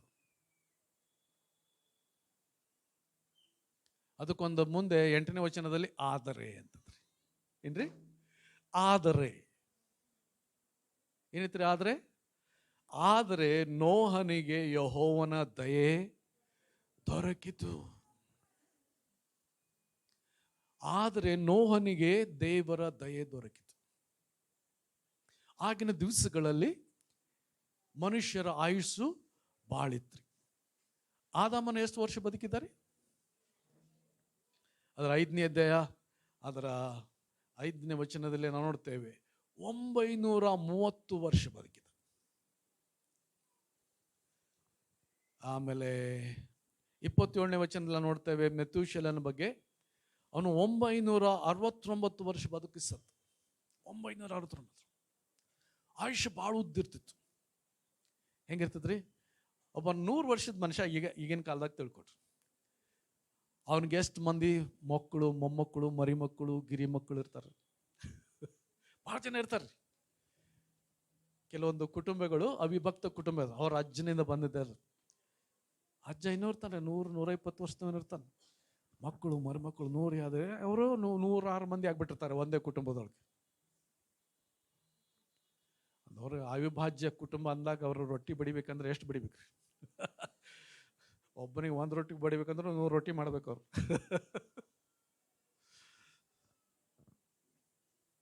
ಇಲ್ಲಿ ಆ ದಿವಸಗಳಲ್ಲಿ ಆ ಕುಟುಂಬಗಳು ಹಂಗಿದ್ವ್ರಿ, ಆ ರೀತಿಯಾಗಿ. ಇಲ್ಲಿ ನೋಹಂದ ಒಂದೇನು ಅವನಿಗೆ ರಿವಿಲೇಷನ್ ಪ್ರಕಟಣೆ ಬರಾಕತ್ ಕಾಣಿಸ್ತತ್ರಿ. ಒಂದು ಜಗತ್ತು ನಾಶವಾಗ್ಲಿಕ್ಕಿದೆ, ಜಗತ್ತು ನಾಶವಾಗ. ಅವನು ಅಂದ್ಕೊಂಡಿರ್ಬೋದ್ರಿ ಭವಿಷ್ಯ, ನಾ ಮದುವೆ ಆಗಿ ಮಕ್ಕಳನ್ನು ಪಡೆದ್ರೆ ಜಲಪ್ರಳಯದಲ್ಲಿ ನಾಶ ಆಗತ್ತಾರ, ನಾನು ಯಾಕೆ ಮದುವೆ ಮಾಡ್ಕೊಳ್ಳಿ ಅಂದಿರ್ಬೋದ್ರಿ. ಭಾಳಷ್ಟು ಲೇಟಾಗಿ ಮದುವೆ ಆದವನು ಯಾರೂ ಇಲ್ರಿ, ನೋಹನಷ್ಟು. ಯಾವಾಗ್ರಿ? ಅದರ 32ನೇ ವಚನ, 5ನೇ ಅಧ್ಯಾಯ 32ನೇ ವಚನ. ನೋಹನು 500 ವರ್ಷದವನಾದಾಗ ಶೇಮ್, ಹಾಮ್, ಎಫೆತ್ ಎಂಬ 3 ಮಕ್ಕಳನ್ನು ಪಡೆದನು. ಎಷ್ಟು ವಯಸ್ಸಾದಾಗ್ರಿ? 500 ವರ್ಷ ಅದ. ಅವ ತಳ ಮಾಡಿ ಬರಬೇಕಾದ್ರೆ, ನಾನು ನಿನ್ನ ಕುಟುಂಬ ಉಳಿಸ್ತೇನಪ್ಪ, ಮಾಡ್ಕೊಂಡು ನಿಮ್ಮ ಮದುವೆ ಅಂದಿರ್ಬೇಕು ದೇವ್ರು. ಆತನಿಗೆ ದೇವರ ದಯೆ ದೊರಕಿತು. ತನ್ನ ಮೇಲೆ ಮಾತ್ರ ದಯೆ ಸಾಕಂದ್ಕೊಂಡಾರೆ. ಆತನು ಪ್ರೀಚಿಂಗ್ ಮಾಡಕ್ ಹೊಂತಂತ್ರಿ. ಮಳೆ ಬರ್ತದೆ, ದೊಡ್ಡ ಜಲಪ್ರಳಯ ಬರ್ತದೆ. ಅನೇಕರ ಒಂದು ಪ್ರಸಂಗದಲ್ಲಿ ನಾನು ನೋಡಿದ್ದೇನೆ, ನೋಹನ ವಿಷಯದಲ್ಲಿ ಪ್ರಸಂಗಿಸುವಾಗ, ನೋಹನ ಜಲಪ್ರಳಯಕ್ಕೆ ಮುಂಚೆ ಮಳೆನೇ ಬರ್ತಾ ಇರಲಿಲ್ಲ ಅಂತ ಹೇಳ್ತಾರೆ. ಅದು ತಪ್ಪು ಎಂಬುದಾಗಿ ಅನೇಕ ದೇವರ ವಿದ್ವಾಂಸರು, ದೇವರ ವಾಕ್ಯ ವಿದ್ವಾಂಸರು ಹೇಳ್ತಾರೆ. ಇಲ್ಲ, ಮಳೆ ಬರ್ತಾ ಇತ್ತು, ಆದರೆ ಅಷ್ಟು ದೊಡ್ಡ ಮಳೆ ಬಂದಿರಲಿಲ್ಲ. ಮಳೆ ಬಂದು ಅದು ಮಳೆಗಾಲವು, ಸೆಕೆಗಾಲವು, ಚಳಿಗಾಲವು ಸರಿಯಾಗಿ ನಡೀತಾ ಇತ್ತು. ಅದನ್ನು ನೋಹನ ಆ ಒಂದು ಜೀವನ, ಒಂದು ಜಲಪ್ರಳಯದ ನಂತರ ದೇವರು ಅದನ್ನು ಮಾತ್ರ ಹೇಳ್ತಾನೆ. ಮುಂದೆ ಬೇಸಿಗೆ ಕಾಲವು, ಸೆಕೆಗಾಲವು, ಮಳೆಗಾಲವು ಎಲ್ಲ ಮುಂದೆ ಸರಿಯಾಗಿ ನಡೀತದೆ ಎಂಬುದಾಗಿ ದೇವರು ಹೇಳೋದನ್ನು ನೋಡ್ತೇವೆ. ಅದರರ್ಥ ಮಳೆಗಾಲ ಇತ್ತು. ಮತ್ತೊಂದು ಹೇಳಿಕೆ, ತಪ್ಪಾದ ಹೇಳಿಕೆ. ನೋಹನು 120 ವರ್ಷ ಪ್ರಸಂಗ ಮಾಡಿದ. ಹಿ ಪ್ರೀಚ್ಡ್. ಜಲಪ್ರಳಯ ಬರ್ತದೆ, ದೇವರ ಕೋಪ ಬರ್ತದೆ, ದೇವರ ಕಡೆ ತಿರುಗಿಕೊಳ್ಳಿರಿ ಎಂಬುದಾಗಿ ಅಲ್ಲಿ ನೋಹನು ಆತನು 120 ವರ್ಷ ಪ್ರಸಂಗ ಮಾಡಿದನೆಂಬುದಾಗಿ ಅನೇಕರು ಹೇಳ್ತಾರೆ. ಹೌದು, ಪ್ರಸಂಗ ಮಾಡಿದ, ಆದರೆ 120 ವರ್ಷ ಅಂತ ಬರ್ದಿಲ್ಲ ಬೈಬಲ್ನಲ್ಲಿ. ಇಲ್ಲ, 100 ವರ್ಷನ ಅಂತನೂ ಇಲ್ರಿ. ಇಲ್ಲ, ಆತನು ಅನೇಕ ವರ್ಷಗಳಿಂದ, ಎಷ್ಟು ವರ್ಷ ನಮಗೆ ಗೊತ್ತಿಲ್ಲ, ಆದರೆ ಅನೇಕ ವರ್ಷಗಳಿಂದ ಆತನು ಪ್ರಸಂಗ ಮಾಡ್ತಾ ಇದ್ದ. ಏನೋ ಪ್ರಸಂಗ ಅಂತ ಹೇಗೆ ಗೊತ್ತಾಗ್ತದ್ರಿ? ನಾವು ಪೇತ್ರನ ಬರೆದ 2ನೇ ಪತ್ರಿಕೆ, ಪೇತ್ರನ ಬರೆದ 2ನೇ ಪತ್ರಿಕೆ, ಪೇತ್ರನ ಬರೆದ 2ನೇ ಪತ್ರಿಕೆ ಹೌದ್ರಿ, ಪ್ರೀಚರ್ ಆಫ್ ರೈಚಸ್ನೆಸ್ ಅಂತ ಹೇಳ್ತದ್ರಿ. 5ನೇ ವಚನ, 2ನೇ ಅಧ್ಯಾಯ 5ನೇ ವಚನ. ಪೇತ್ರನ ಬರೆದ 2ನೇ ಪತ್ರಿಕೆ 2ನೇ ಅಧ್ಯಾಯ 5ನೇ ವಚನ. ಆತನು ಭಕ್ತಿಹೀನರಾದ ಪುರಾತನರ ಲೋಕವನ್ನು ಸುಮ್ಮನೆ ಬಿಡದೆ ಅದರ ಮೇಲೆ ಜಲಪ್ರಳಯವನ್ನು ಬರಮಾಡಿದನು. ಆದರೆ ಸುನೀತಿಯನ್ನು ಸಾರುವನಾಗಿದ್ದ ನೋಹನನ್ನು ಅವನೊಂದಿಗೆ ಬೇರೆ 7 ಮಂದಿಯನ್ನು ಉಳಿಸಿದನು. ಸುನೀತಿಯನ್ನು ಸಾರುವನಾಗಿದ್ದ, ಪ್ರೀಚರ್ ಆಫ್ ರೈಚಸ್ನೆಸ್, ನೀತಿಯನ್ನು ಬೋಧಿಸುವನಾಗಿದ್ದ. ಇದು ಸರಿ, ಇದು ತಪ್ಪು, ಇದು ಪಾಪ, ಇದನ್ನು ಮಾಡಬೇಡ್ರಿ ಎಂಬುದಾಗಿ ಬೋಧಿಸುವಂಥವನು. ಆಗಿನ ಸಮಯದಲ್ಲಿ ಧರ್ಮಶಾಸ್ತ್ರ ಇರಲಿಲ್ಲ. ಧರ್ಮಶಾಸ್ತ್ರ ಇಲ್ಲದ ಕಾರಣವಾಗಿ ಜನರು ಮನಸ್ಸು ಬಂದ ಹಾಗೆ ಜೀವಿಸ್ತಾ ಇದ್ರು. ಅವರ ಮನಸ್ಸಾಕ್ಷಿಯಲ್ಲಿ ದೇವರು ಮಾತಾಡ್ತಾ ಇದ್ದ, ಇದು ತಪ್ಪು, ಇದು ಸರಿ. ಅದಕ್ಕೆ ಮನಸ್ಸಾಕ್ಷಿ ಯುಗ ಅಂತ ಕರೆಯಲ್ಪಟ್ಟಿದ್ರು. ಮೋಶೆಯ ಜೀವನದ ಆದಾಮನಿಂದ ಮೋಶೆವರೆಗೂ ಮನಸ್ಸಾಕ್ಷಿ ಯುಗ. ಅವರ ಮನಸ್ಸಾಕ್ಷಿ ಹೇಳ್ತಿತ್ತು, ಇದು ಸರಿ, ಇದು ತಪ್ಪು, ಇದು ಸರಿ ಎಂಬುದಾಗಿ ಅವರಿಗೆ ಹೇಳ್ತಾ ಇತ್ತು. ಆದರೆ ತಮ್ಮ ಮನಸ್ಸಾಕ್ಷಿಯನ್ನೇ ಅವ್ರೇನು ಮಾಡಿಬಿಟ್ರು? ತಳ್ಳಿಬಿಟ್ರು. ಮನಸ್ಸಾಕ್ಷಿನ ತಳ್ಳಿಬಿಟ್ಟು ತಮ್ಮ ಮನಸ್ಸು ಬಂದ ಹಾಗೆ ಜೀವನ ಮಾಡಲಿಕ್ಕೆ ಆರಂಭಿಸಿದ್ರು. ಆಗ ಈ ನೋಹನು ಜನ ಮುಂದೆ ಹೇಳ್ತಾ ಹೋದ, ದೇವರ ಕೋಪ ಬರಲಿಕ್ಕಿದೆ, ದೇವರು ನಮ್ಮ ಮೇಲೆ ಕೋಪಿಸಿಕೊಂಡಿದ್ದಾನೆ, ಆಗ ಆತನು ನಮ್ಮನ್ನು ನಾಶ ಮಾಡಲಿಕ್ಕಿದ್ದಾನೆ, ಜಲಪ್ರಳಯ ಬರ್ತದೆ, ಭೂಮಿನೆಲ್ಲ ಮುಚ್ಚಿಬಿಡ್ತದೆ, ದೇವರ ಕಡೆಗೆ ತಿರುಗಿಕೊಳ್ಳಿರಿ ಎಂಬುದಾಗಿ ಆತನು ಪ್ರಸಂಗ ಮಾಡ್ತಾ ಇದ್ದ. ಅನೇಕ ವರ್ಷಗಳಿಗೆ, 120 ವರ್ಷವೋ ಅದಕ್ಕಿಂತ ಹೆಚ್ಚು ವರ್ಷವೋ ನಮಗೆ ಗೊತ್ತಿಲ್ಲ, ಆತನು ಪ್ರಸಂಗಿಸ್ತಾ ಹೋದ. ಜನರೇನ್ ಮಾಡಿದ್ರಿ ಕೇಳಿದ್ರ? ಕೇಳಿದ್ರು. ಆತನು ಅನೇಕ ಸಾರಿ, ಕೇವಲ 8 ಜನ ಮಾತ್ರ ನಾವೆಲ್ಲಿ ಸೇರ್ತೀವಿ. ಮನುಷ್ಯರೊಳಗೆ ಕೇವಲ 8 ಜನ, ನೂರಾರು ಪ್ರಾಣಿಗಳು, ಪಕ್ಷಿಗಳು, ಕ್ರಿಮಿಕೀಟಗಳು ಎಲ್ಲ ಬಂದು ನಾವೆಳಗೆ ಸೇರಿ. ದೇವ್ರು ಹೇಳ್ತಾನೆ, ಕಳಿಸ್ಕೊಡ್ತೀನಿ ಅವನು, ಅವ್ರನ್ನ ನಾವೆಲ್ಲಿ ನೀವು ಸೇರಿಸಿ ಕಾಪಾಡಬೇಕು. ನೀನು ಅವುಗಳಿಗೆ ಊಟ ಸಿದ್ಧ ಮಾಡಿಡಂತ ದೇವ್ರು ಹೇಳಿದ. ಪ್ರಾಣಿಗಳಿಗೆ ಹುಲ್ಲು, ನನಗೆ ಗೊತ್ತಿಲ್ಲ, ಹುಲಿ ಸಿಂಹಗಳಿಗೆ ಏನು ಊಟ ಕೊಟ್ಟ ನನಗೆ ಗೊತ್ತಿಲ್ಲ. ಅಲ್ಲಿ ದಿ ಬೈಬಲ್ ಸಿನಿಮಾ ನೋಡೋದಾಗಿದ್ರೆ ಅದರಲ್ಲಿ ಎಲ್ಲ ಅವುಗಳಿಗೂ ಹಾಲು ಕೊಡಿಸ್ತಾ ಇದ್ದಾನೆ. ಅನೇಕ ಹಾಲು ಕರೆಯುವಂಥ ಅನೇಕ ಪ್ರಾಣಿಗಳು ಅಲ್ಲಿ ನಾವೆಯೊಳಗಿದ್ದು ಅವುಗಳ ಹಾಲನ್ನು ಕರೆದು ಆತನು ಸಿಂಹಗಳಿಗೆ, ಹುಲಿಗಳಿಗೆ ಆತನು ಹಾಲು ಕುಡಿಸ್ತಾ ಇದ್ದ ನಾವು ನೋಡ್ತೇವೆ. ಅಲ್ಲಿ ಆ ಸಿನಿಮಾದಲ್ಲಿ ತೋರಿಸ್ತಾರೆ. ಅಲ್ಲಿ ಎಲ್ಲ ಪ್ರಾಣಿ ಪಕ್ಷಿಗಳಿಗೆ, ಕ್ರಿಮಿಕೀಟಗಳಿಗೆ ಆಹಾರ ಸಿದ್ಧ ಮಾಡಿ ಇಟ್ಟಿದ್ದ. ಅಲ್ಲಿ ದೇವರ ಅಪ್ಪಣೆ ಪ್ರಕಾರವಾಗಿ ಎಲ್ಲ ಪ್ರಾಣಿಗಳಲ್ಲಿ ಜೋಡಿ ಜೋಡಿಯಾಗಿ ಎಲ್ಲ ಬಂದು ಸೇರಿತು. ಜೋಡಿ ಜೋಡಿಯಾಗಿ ಆ ಪ್ರಾಣಿಗಳು ಬಂದು ನೋಹನ ನಾಯೊಳಗೆ ಸೇರಿತು. ಅದರ ಒಂದು ಭಾಗಗಳು ಸಿಕ್ಕವ್ರಿ. ಅಂದರೆ ಆ ನೋಹನ ನಾವೆಯ ಕಟ್ಟಿಗೆ ಸಿಕ್ಕಿದೆ, ಸ್ವಲ್ಪ ಕಲ್ಲಾದಂಗೆ ಆಗೈತ್ರಿ, ಹಾಡಾಗಿ. ಕಲ್ಲಾಗಿರುವಂಥ ಕಟ್ಟಿಗೆ ನೋಡಿರಿ. ಒಂದು ವೇಳೆ ನೋಡಿಲ್ಲ ಅಂದ್ರೆ ಮೈಸೂರು ಝೂಗೆ ಹೋದರೆ ಅಲ್ಲಿ ಬಡ್ಡಿ ಬಿದ್ದಾವ್ರಿ, ಬಡ್ಡಿಗಳು. ಬಡ್ಡಿ ನೀವು ಕಟ್ಟಿಗೆ ಅಂತ ನೀವು ನೋಡಿದ್ರೆ ಕಟ್ಟಿಗೆ ಅಲ್ರಿ, ಅದು ಕಲ್ಲು. ಆ ಕಟ್ಟಿಗೆ ಬಡ್ಡಿ ಕಲ್ಲಾಗಿ ಹೋಗ್ಬಿಡ್ತಾರೆ. ಅದೇ ನೋಹನ ನಾವೇ ಅದು ಸಾವಿರಾರು ವರ್ಷಗಳಿಂದ ಕಲ್ಲಿನಂಗೆ ಆಗಿದೆ ಅಂತ ಹೇಳ್ತಾರೆ. ಆದರೆ ಇನ್ನೂ ಇದೆ ಅಂತ ಹೇಳ್ತಾರೆ. ಅದು ಟರ್ಕಿಯಲ್ಲಿ ಆ ಒಂದು ಆರಾರಾಟ್ ಬೆಟ್ಟದ ಮೇಲೆ ಇದೆ ಅಂತ ಹೇಳ್ತಾ ಇದ್ದಾರೆ. ಈ ನೋಹನಿಗೆ ದೇವರ ದಯೆ ದೊರಕಿತು. He was a preacher of righteousness, ನೀತಿಯನ್ನು ಬೋಧಿಸುವಂತ ಒಬ್ಬ ಪ್ರಸಂಗಿ. ಆತನು ಕಟ್ಟುವುದಕ್ಕೆ ಎಷ್ಟೋ ದಿವಸ ತಗೊಂಡಿರ್ಬೋದ್ರಿ, ಅಷ್ಟು ಕಟ್ಟಿಗೆ ಬೇಕ್ರಿ, ಅಷ್ಟು ದೊಡ್ಡದಾದ ನಾವೇ ಕಟ್ಟಬೇಕು. ಆ ದಿವಸಗಳಲ್ಲಿ ಒಂದು ವೇಳೆ ಅಷ್ಟು ದೊಡ್ಡ ಹಡಗುಗಳು ಯಾವುದೂ ಇರಲಿಕ್ಕಿಲ್ಲ. ದೇವರು ಆ ಅಪ್ಪಣೆ ಕೊಟ್ಟ, ಇಷ್ಟು ಉದ್ದಿರಬೇಕು, ಇಷ್ಟು ಅಗಲಿರಬೇಕು, ಇಷ್ಟು ಎತ್ತರ ಇರಬೇಕು, ಅದನ್ನು ಯಾವ ಕಟ್ಟಿಗೆಯಿಂದ ಮಾಡಬೇಕು, ಅದಕ್ಕೆ ಏನು ಅಂಟನ್ನು ಹಚ್ಚಬೇಕು, ಪ್ರತಿಯೊಂದನ್ನು ದೇವರು ಡೈರೆಕ್ಷನ್ ಕೊಟ್ಟ ನೋವನಿಗೆ. ಅದರ ಪ್ರಕಾರವಾಗಿ ನೋವನು ನಾವೆಯನ್ನು ಸಿದ್ಧ ಮಾಡಿದ. ನಾವೇನು ಸಿದ್ಧ ಮಾಡಿದ. ಜನರ ಹಾಸ್ಯ, ಇದಂತ ಮಳೆ ಬರ್ತದೆ ತಗೋರಿ ಅಂತ ನಿನ್ನ ಭೂಮಿ ಮೇಲೆ ಇಟ್ಟನ, ಭೂಮಿ ಮೇಲೆ ಎತ್ತರದ ಮೇಲೆ ಪ್ರದೇಶದಲ್ಲಿ ಆ ನಾವೇನು ಕಟ್ತಾ ಇದ್ದಾನೆ. ಇಲ್ಲಿ ಮಠ ಬಂದ ನಿನ್ನ ನಾವೇ ಎತ್ತುವಷ್ಟು ನೀರು ಎಲ್ಲಿಂದ ಬರ್ತದೆ? ಜನರು ಹಾಸ್ಯ ಮಾಡ್ತಾ ಇದ್ರು. ನೀನು ಹೇಳಿ ಬಂದದ್ದು ಸುಳ್ಳು, ಇಲ್ಲ ದೇವರ ಕೋಪ ಬರಲಿಕ್ಕಿದೆ, ಜಲಪ್ರಳಯ ಉಂಟಾಗ್ಲಿಕ್ಕಿದೆ, ನೀವು ದೇವರ ಕಡೆಗೆ ತಿರುಗಿಕೊಳ್ಳಿರಿ ಎಂಬುದಾಗ ಎಲ್ಲ ಕತಿ ಹೇಳ್ತೀವಿ. ಕತಿ ಹೇಳ್ತಾ ಇದೆ ಅಂತ ಯಾರು ಆ ಮಾತು ಕೇಳಲಿಕ್ಕೆ ಸಿದ್ಧರಾಗಲಿಲ್ಲ. ಈಗಿನ ಮೂವಿಗಳಿಗೆ ತೋರಿಸ್ತಾರೆ, ಹೋಗಿ ಅವನು ಪ್ರಸಂಗ ಮಾಡಿ ಬರುವಾಗ ಕೆಲವೊಂದು 7-8 ಜನ ಬಂದ್ರಂತ್ರಿ, ಬಂದವನ್ನ ನಾವೇಳು ಸೇರ್ಕೊಂಡು ಆ ಮೂವಿಗಳಿಗೆ ತೋರಿಸ್ತಾರೆ.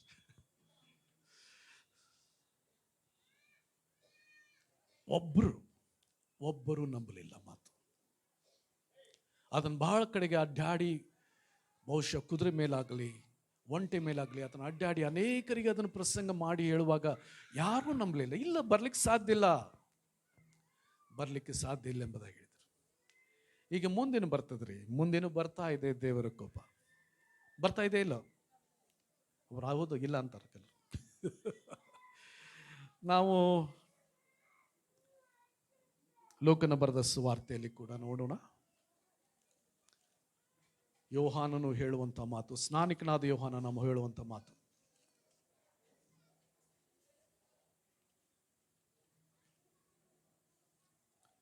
ಯೋಹಾನನ ಸುವಾರ್ತೆ, ಅಲ್ಲಿ ಯೋಹಾನನು ಹೇಳುವಂಥ ಮಾತನ್ನು ನೋಡ್ತೇವೆ. 3ನೇ ಅಧ್ಯಾಯ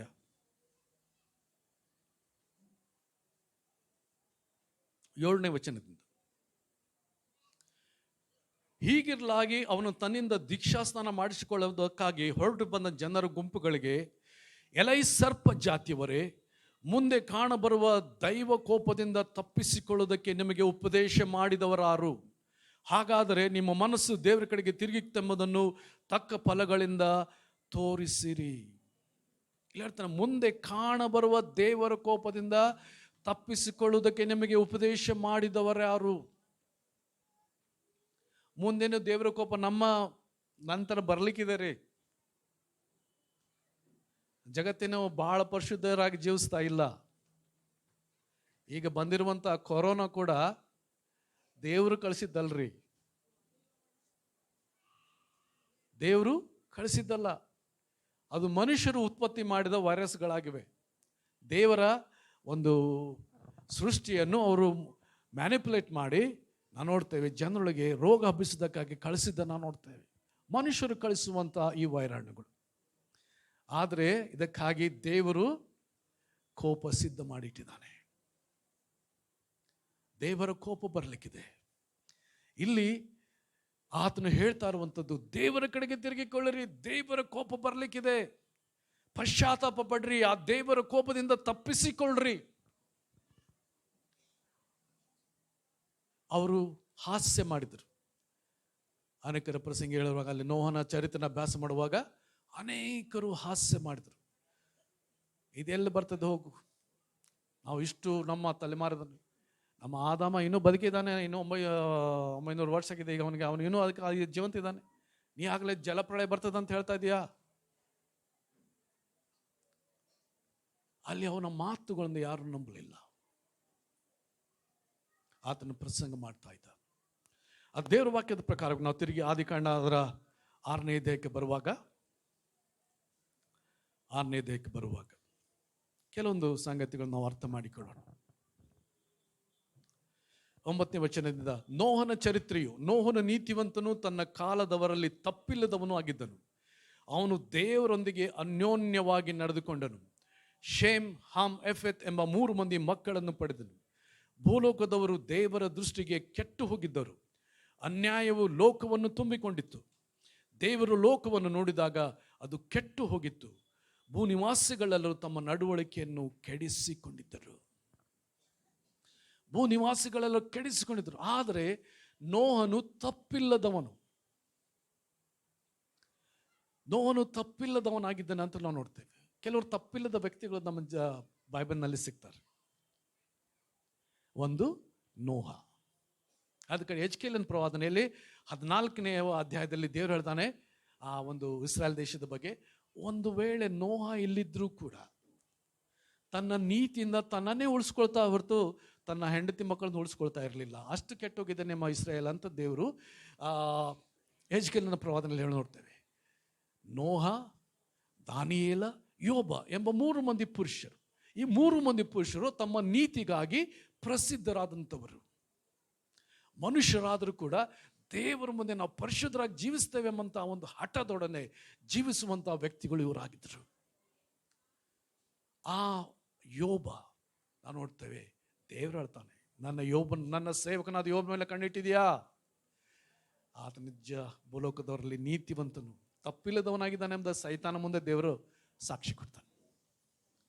ದಾನಿಯೇಲನು ನೀತಿವಂತನಾಗಿದ್ದ. ನನ್ನನ್ನು ಅಶುದ್ಧ ಮಾಡಿಕೊಳ್ಳಲಾರೆ, ನನಗೆ ಅದು ಬೇಡ, ಹೊಲಸಾದದ್ದು ಬೇಡ ಎಂಬುದಾಗಿ ಆತನು ರಾಜನ ಊಟ ಬಂದರೂ ಊಟ ಮಾಡಲಿಲ್ಲ. ನಾವು ನೋಡ್ತೇವೆ ಈ 3 ವ್ಯಕ್ತಿಗಳು. ಅದರಲ್ಲಿ ಒಬ್ಬನು ನೋಹ. ನೋಹನು ತಪ್ಪಿಲ್ಲದವನು. ಏನ್ರಿ? ಹೇಗೆ? ದೇವರಿಗೆ ಅನ್ಯೋನ್ಯವಾಗಿ ನಡೆದುಕೊಂಡ, ದೇವರೊಂದಿಗೆ ಅನ್ಯೋನ್ಯವಾಗಿ ನಡೆದುಕೊಂಡ.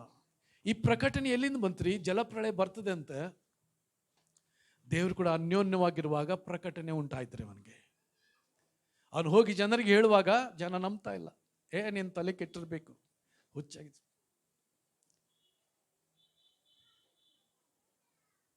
ಆತನು ಇಲ್ಲ, ಜಲಪ್ರಳಯ ಬರ್ತದೆ, ನಿಮ್ಮ ಜೀವನ ಬದಲಾಯಿಸ್ಕೊಳ್ರಿ ಎಂಬುದಾಗಿ ಆತನ ಪ್ರಸಂಗಿಸುವಾಗ ಯಾರೂ ಕೇಳಲಿಲ್ಲ.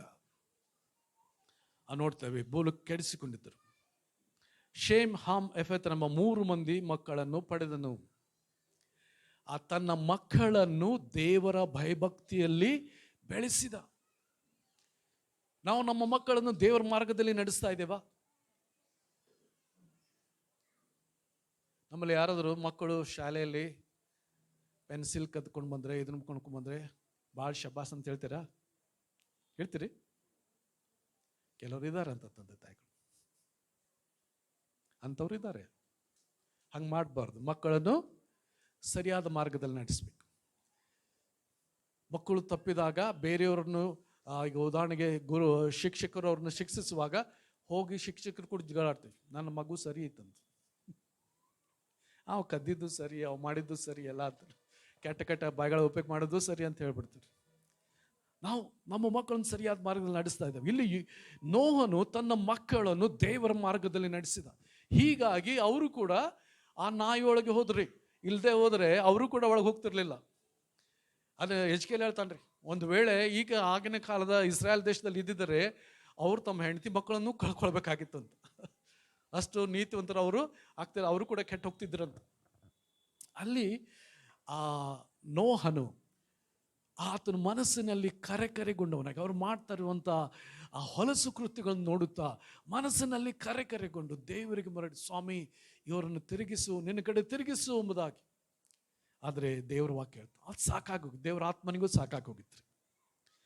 6ನೇ ಅಧ್ಯಾಯ 3ನೇ ವಚನ, ಪ್ರಕಟಣೆ 6ನೇ ಅಧ್ಯಾಯ 3ನೇ ವಚನ. ಆಗ ಯೆಹೋವನು, ನನ್ನ ಆತ್ಮವು ಮನುಷ್ಯರಲ್ಲಿ ಶಾಶ್ವತವಾಗಿರುವುದಿಲ್ಲ, ಅವರು ಭ್ರಷ್ಟರಾದುದರಿಂದ ಮರ್ತರೆ, ಅವರ ಆಯುಷ್ಯವು 120 ವರ್ಷವಾಗಿರಲಿ ಎಂದನು. ನನ್ನ ಆತ್ಮವು ಏನಂತನ್ರಿ, ಮನುಷ್ಯರಲ್ಲಿ ಶಾಶ್ವತವಾಗಿರುವುದಿಲ್ಲ. ಇಲ್ಲಿ my spirit will not strive with them, ಅವ್ರು ಕೂಡ ಗುದ್ದಾಡೋದಿಲ್ಲ. I will not strive with them. ಇದು ತಪ್ಪು ಸರಿ ಅಂತ ಅವ್ರ ಮನಸ್ಸಾಕ್ಷಿ ಒಳಗೆ ನಾನು ಹೇಳ್ತಾನೆ ಇದ್ದೇನೆ ಎಷ್ಟು ಹೇಳಿದ್ರು ಅದ್ರ ಉಲ್ಟಾನೇ ಮಾಡ್ತಾ ಇದ್ದಾರೆ. ಮನಸ್ಸಾಕ್ಷಿಯೊಳಗೆ ದೇವರ ಆತ್ಮನಿಗೆ ಈಗ ಏನು ಹೇಳ್ತಾನೆ ರೀ, ದೇವರ ಆತ್ಮವು ಶಾಶ್ವತವಾಗಿರೋದಿಲ್ಲ. ಎಷ್ಟು ಮಟ್ಟಿಗೆ ನಾನು ಸರಿಯಾದ ಮಾರ್ಗ ನಡೆಸ್ಲಿಕ್ಕೆ ಪ್ರಯತ್ನಿಸ್ತಾ ಇದ್ದೇನೆ, ಪಾಪದ ಅರಿವು ಹುಟ್ಟಿಸ್ಲಿಕ್ಕೆ ನೋಡ್ತಾ ಇದ್ದೇನೆ, ಆದರೆ ಅವ್ರು ತಗೊಳ್ತಾ ಇಲ್ಲ. ನಾನು ಅದನ್ನು ನನ್ನ ಆತ್ಮ ಅವರಿಂದ ತೆಗೆದು ಬಿಡ್ತೇನೆ. ಆ ಪರಿಸ್ಥಿತಿಗೆ ಮನುಷ್ಯ ಜಾತಿ ಬಂದ್ಬಿಡ್ತ್ರಿ. ಮನುಷ್ಯರು ಅಷ್ಟು ಮಟ್ಟಿಗೆ ತಮ್ಮನ್ನು ಕೆಡಿಸಿಕೊಂಡಿದ್ದರು. ಎಂತೆಂಥ ಹೊಲಸು ಸಂಗತಿಗಳು ಆ ಜೀವನದಲ್ಲಿ ನಡೀತದೆ.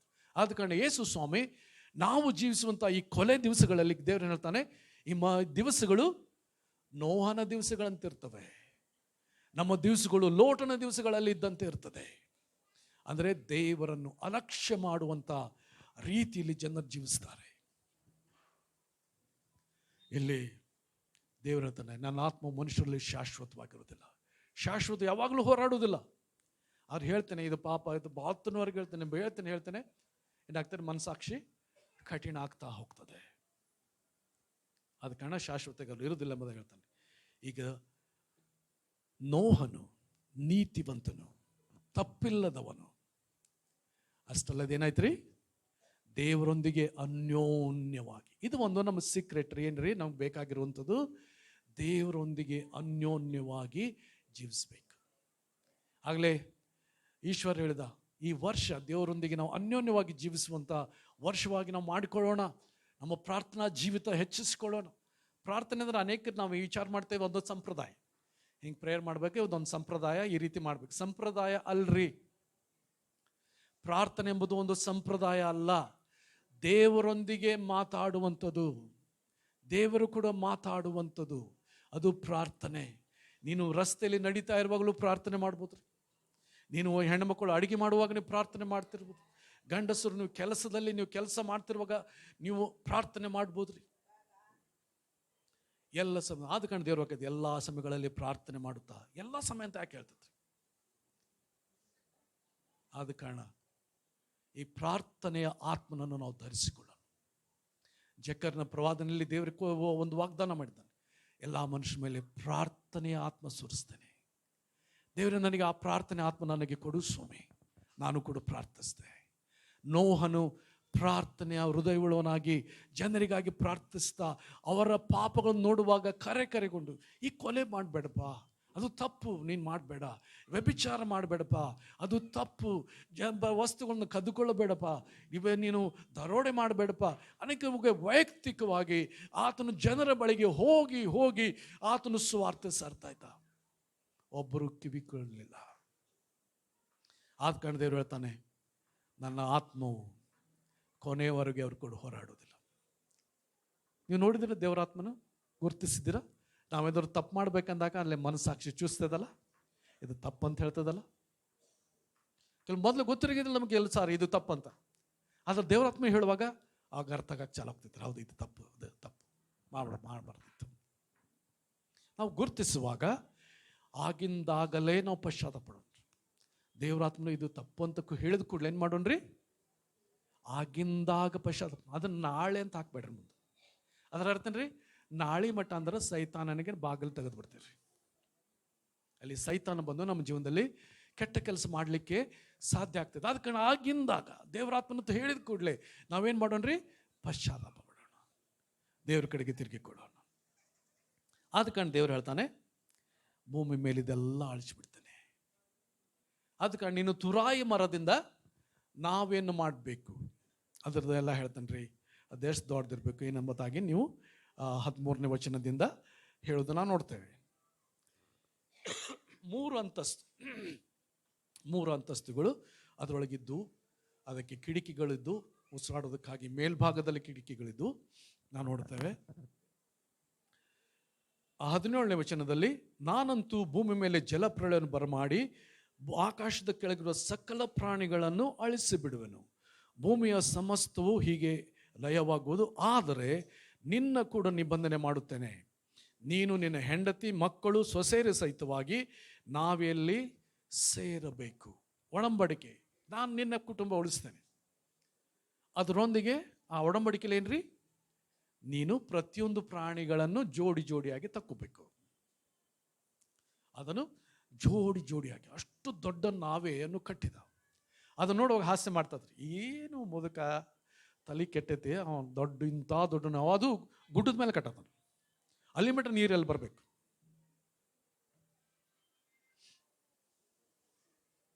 ಜನರು ಹಾಸ್ಯ ಮಾಡ್ತಾ ಇದ್ರು. ಈಗಿನ ಕಾಲದಲ್ಲಿ ನಾವು ಯೇಸು ಸ್ವಾಮಿ ಬರ್ತಾನೆ ಅಂದರೆ ಹಾಸ್ಯ ಮಾಡ್ತಾರೆ. 2000 ವರ್ಷ ಆಯ್ತು ಇನ್ನೂ ಬಂದಿಲ್ಲ, ಆಮೇಲೆ ಬರ್ತಾನೆ. 2000 ವರ್ಷದ ಹಿಂದೆ ಹೇಳೋಕೆ ಬರ್ತೇನೆ ಇನ್ನೂ ಬಂದಿಲ್ಲ. ಬರ್ತಾನೆ. ನಾವು ಸಿದ್ಧವಾಗಿಲ್ಲದೆ ಹೋದರೆ ನಾವು ನೋಡ್ತೇವೆ, ನೀತಿವಂತರು ಎತ್ತಲ್ಪಡ್ತಾರೆ, ನಾವು ಬಿಡಲ್ಪಟ್ಬಿಡ್ತೇವೆ. ಆಗ ದೇವರ ಕೋಪ ಭೂಮಿ ಮೇಲೆ ಸುರಿಲಿಕ್ಕೆ ಆರಂಭಿಸ್ತದೆ. ಆ ಕೋಪದಿಂದ ತಪ್ಪಿಸ್ಕೊಳ್ರಿ ಅಂತ ಹೇಳೋದಕ್ಕೆ ಯೇಸು ಸ್ವಾಮಿ ಬಂದಿತ್ತು. ಆ ಬರ್ಲಿಕ್ಕಿರುವ ದೈವ ಕೋಪದಿಂದ ತಪ್ಪಿಸ್ಕೊಳ್ರಿ ಅಂತ ಹೇಳೋದಕ್ಕೆ ಯೇಸು ಸ್ವಾಮಿ ಬಂದಿದ್ರಿ. ಇನ್ನೊಂದು ಬರ್ತದೆ, ಅದು ಜಲಪ್ರಳಯ ಅಲ್ಲ.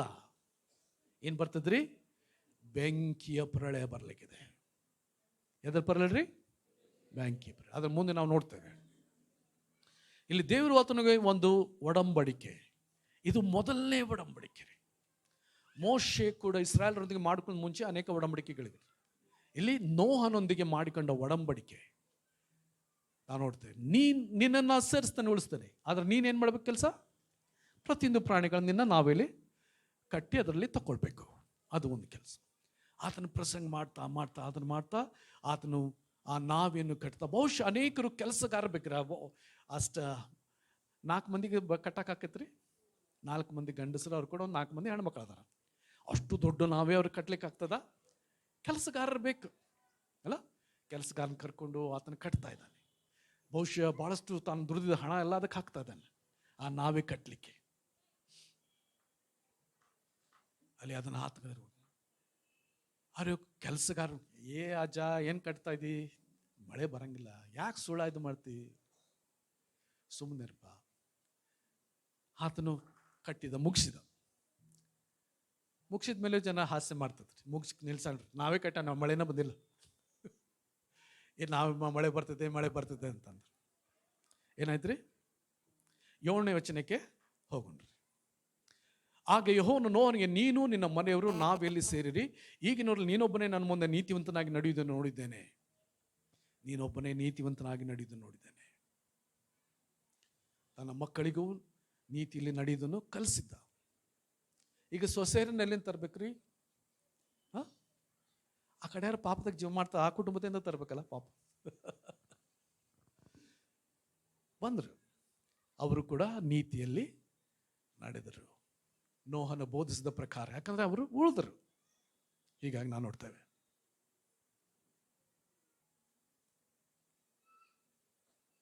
ಅಲ್ಲಿ ಆತನ ಹೇಳ್ತಾನೆ, ಎಲ್ಲ ಶುದ್ಧ ಪಶುಗಳಲ್ಲಿ 7 ಗಂಡು ಹೆಣ್ಣುಗಳನ್ನು, ಶುದ್ಧವಲ್ಲದ ಪಶುಗಳಲ್ಲಿ 2 ಗಂಡು ಹೆಣ್ಣುಗಳನ್ನು ಇನ್ನೊಂದಿಗೆ ತೆಗೆದುಕೋ, ಪಕ್ಷಿಗಳಲ್ಲಿಯೂ 7 ಗಂಡು ಹೆಣ್ಣುಗಳನ್ನು ತೆಗೆದುಕೋ, ಆಯಾ ಜಾತಿಯ ಆಯಾ ಜಾತಿಯನ್ನು ಭೂಮಿ ಮೇಲೆ ಉಳಿಸಿ ಕಾಪಾಡಬೇಕು. 7 ದಿನಗಳ ನಂತರ ನಾನು ಭೂಮಿ ಮೇಲೆ 40 ದಿವಸ ಹಗಲಿರುಳು ಮಳೆಯನ್ನು ಸುರಿಸಿ ನನ್ನಿಂದಾದ ಜೀವರಾಶಿಗಳನ್ನು ಭೂಮಿ ಮೇಲಿಂದ ಅಳಿಸಿ ಬಿಡುತ್ತೇನೆ ಎಂದು ಹೇಳಿದನು. ಯೆಹೋವನು ಆಜ್ಞಾಪಿಸಿದ್ದನ್ನೆಲ್ಲ ನೋಹನು ಮಾಡಿದನು. ದೇವರು ಆಜ್ಞಾಪಿಸಿದಂತೆ ಮಾಡಿದನು. ಜನ ಎಲ್ಲ ನಗಾಕತ್ತಾರ್ರಿ, ನಾ ಯಾಕೆ ನಾವೇ ಕಟ್ಟಕ್ಕೆ ಹೋಗ್ಲಿ ಅನ್ಬೋದಾಗಿತ್ತಲ್ಲ. ದೇವರ ಮಾತನ್ನು ನಂಬಿದನು. We have to believe God. ದೇವರು ನಮ್ಮೊಡನೆ ಮಾತಾಡುವಾಗ ನಂಬಬೇಕ್ರಿ. ನಾವು ನಂಬದೇ ಹೋದ್ರೆ ಏನು ಮಾಡೋಕ್ಕಾಗೋದಿಲ್ಲ. ದೇವರು ಹೇಳುವುದನ್ನು ನಾವು ನಂಬಬೇಕು, ಅದು ಆಗ ಅದನ್ನು ನಡೆಯುತ್ತದೆ. ಭೂಮಿ ಮೇಲೆ ಜಲಪ್ರಳಯ ಉಂಟಾದಾಗ 6ನೇ ವಚನ, ನೋಹನು 600 ವರ್ಷದವನಾಗಿದ್ದನು. ಆಗ ನೋಹನು ಪ್ರಳಯವನ್ನು ತಪ್ಪಿಸಿಕೊಳ್ಳುವುದಕ್ಕೆ ಹೆಂಡತಿ ಮಕ್ಕಳು ಸೊಸೆಯರು ಸಹಿತವಾಗಿ ನಾವೆಯಲ್ಲಿ ಸೇರಿದನು. ಯಾವುದಕ್ಕಾಗ್ರಿ? ಜಲಪ್ರಳಯ ತಪ್ಪಿಸಿಕೊಳ್ಳುವುದಕ್ಕೆ. ನಮಗೂ ಕೂಡ ಕರೆ ಇದೆ. ದೇವರ ಕೋಪ ತಪ್ಪಿಸಿಕೊಳ್ಳುವುದಕ್ಕೆ ನಮಗೂ ಒಂದು ಕರೆ ಇದೆ. ದೇವರ ಕೋಪ ಬರಲಿಕ್ಕಿದೆ, ಅದಕ್ಕಾಗಿ ನಾವು ತಪ್ಪಿಸಿಕೊಳ್ಳುವುದಕ್ಕೆ ನಮಗೂ ಕೂಡ ಕರೆ ಇದೆ. ನೋವನು ನಾವೆಯಲ್ಲಿ ಸೇರಿದನು.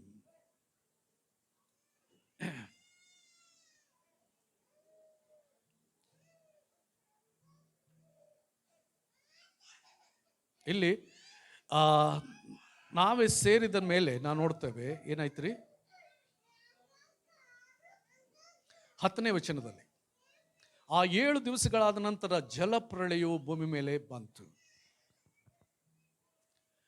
ಆತನು ನಾಯಿಯೊಳಗೆ ಸೇರಿದ್ದಾನೆ, ಒಳಗಿದ್ದಾನೆ. ಎಲ್ಲ ಪ್ರಾಣಿ ಪಕ್ಷಿಗಳು ಬಂದ್ಬಿಟ್ಟೆ ಒಳಗಡೆ. ಬಹಳ ಶಬ್ದ ಒಳಗಡೆ. ದೊಡ್ಡ ಝೂ ಇದೆ, ಸಣ್ಣ ಝೂ ಅಲ್ಲ, ಅದು ಭಯಂಕರ ದೊಡ್ಡ ಝೂ. ಎಲ್ಲ ಟೈಪ್ ಪ್ರಾಣಿ ಪಕ್ಷಿಗಳಿವೆ. ಬರೀ ಪ್ರಾಣಿ ಪಕ್ಷಿಗಳು ಮಾತ್ರ ಅಲ್ರಿ, ಕ್ರಿಮಿ ಕೀಟಗಳು ಕೂಡ ಇವೆ. ಜೇಡಗಳಿವೆ, ಬಹುಶಃ ಚೋಳುಗಳಿವೆ, ಮಿಡತೆಗಳಿವೆ, ಎಲ್ಲ ಥರವಾದಂಥ ಕ್ರಿಮಿಕೀಟಗಳು ಕೂಡ ಇವೆ.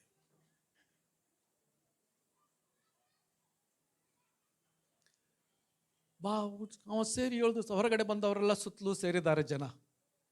ಏನಪ್ಪ, 1 ದಿವಸ ಹೊತ್ತು ಮಳೆ ಬಂದಿಲ್ಲ, 2 ದಿವಸ ಹೊತ್ತು ಮಳೆ ಬಂದಿಲ್ಲ, ಜೋರಾಗಿ ನಗ್ತಾ ಇದ್ದಾರೆ, ಸುತ್ತಲೂ ನಗ್ತಾ ಇದ್ದಾರೆ. ಮಳೆ ಬರಲಿಲ್ಲ ಮಾರ, ಯಾಕೆ ಸುಳ್ಳ, ನೀವು ಒಳಗಡೆ ಕುಂತಿಯಲ್ಲ.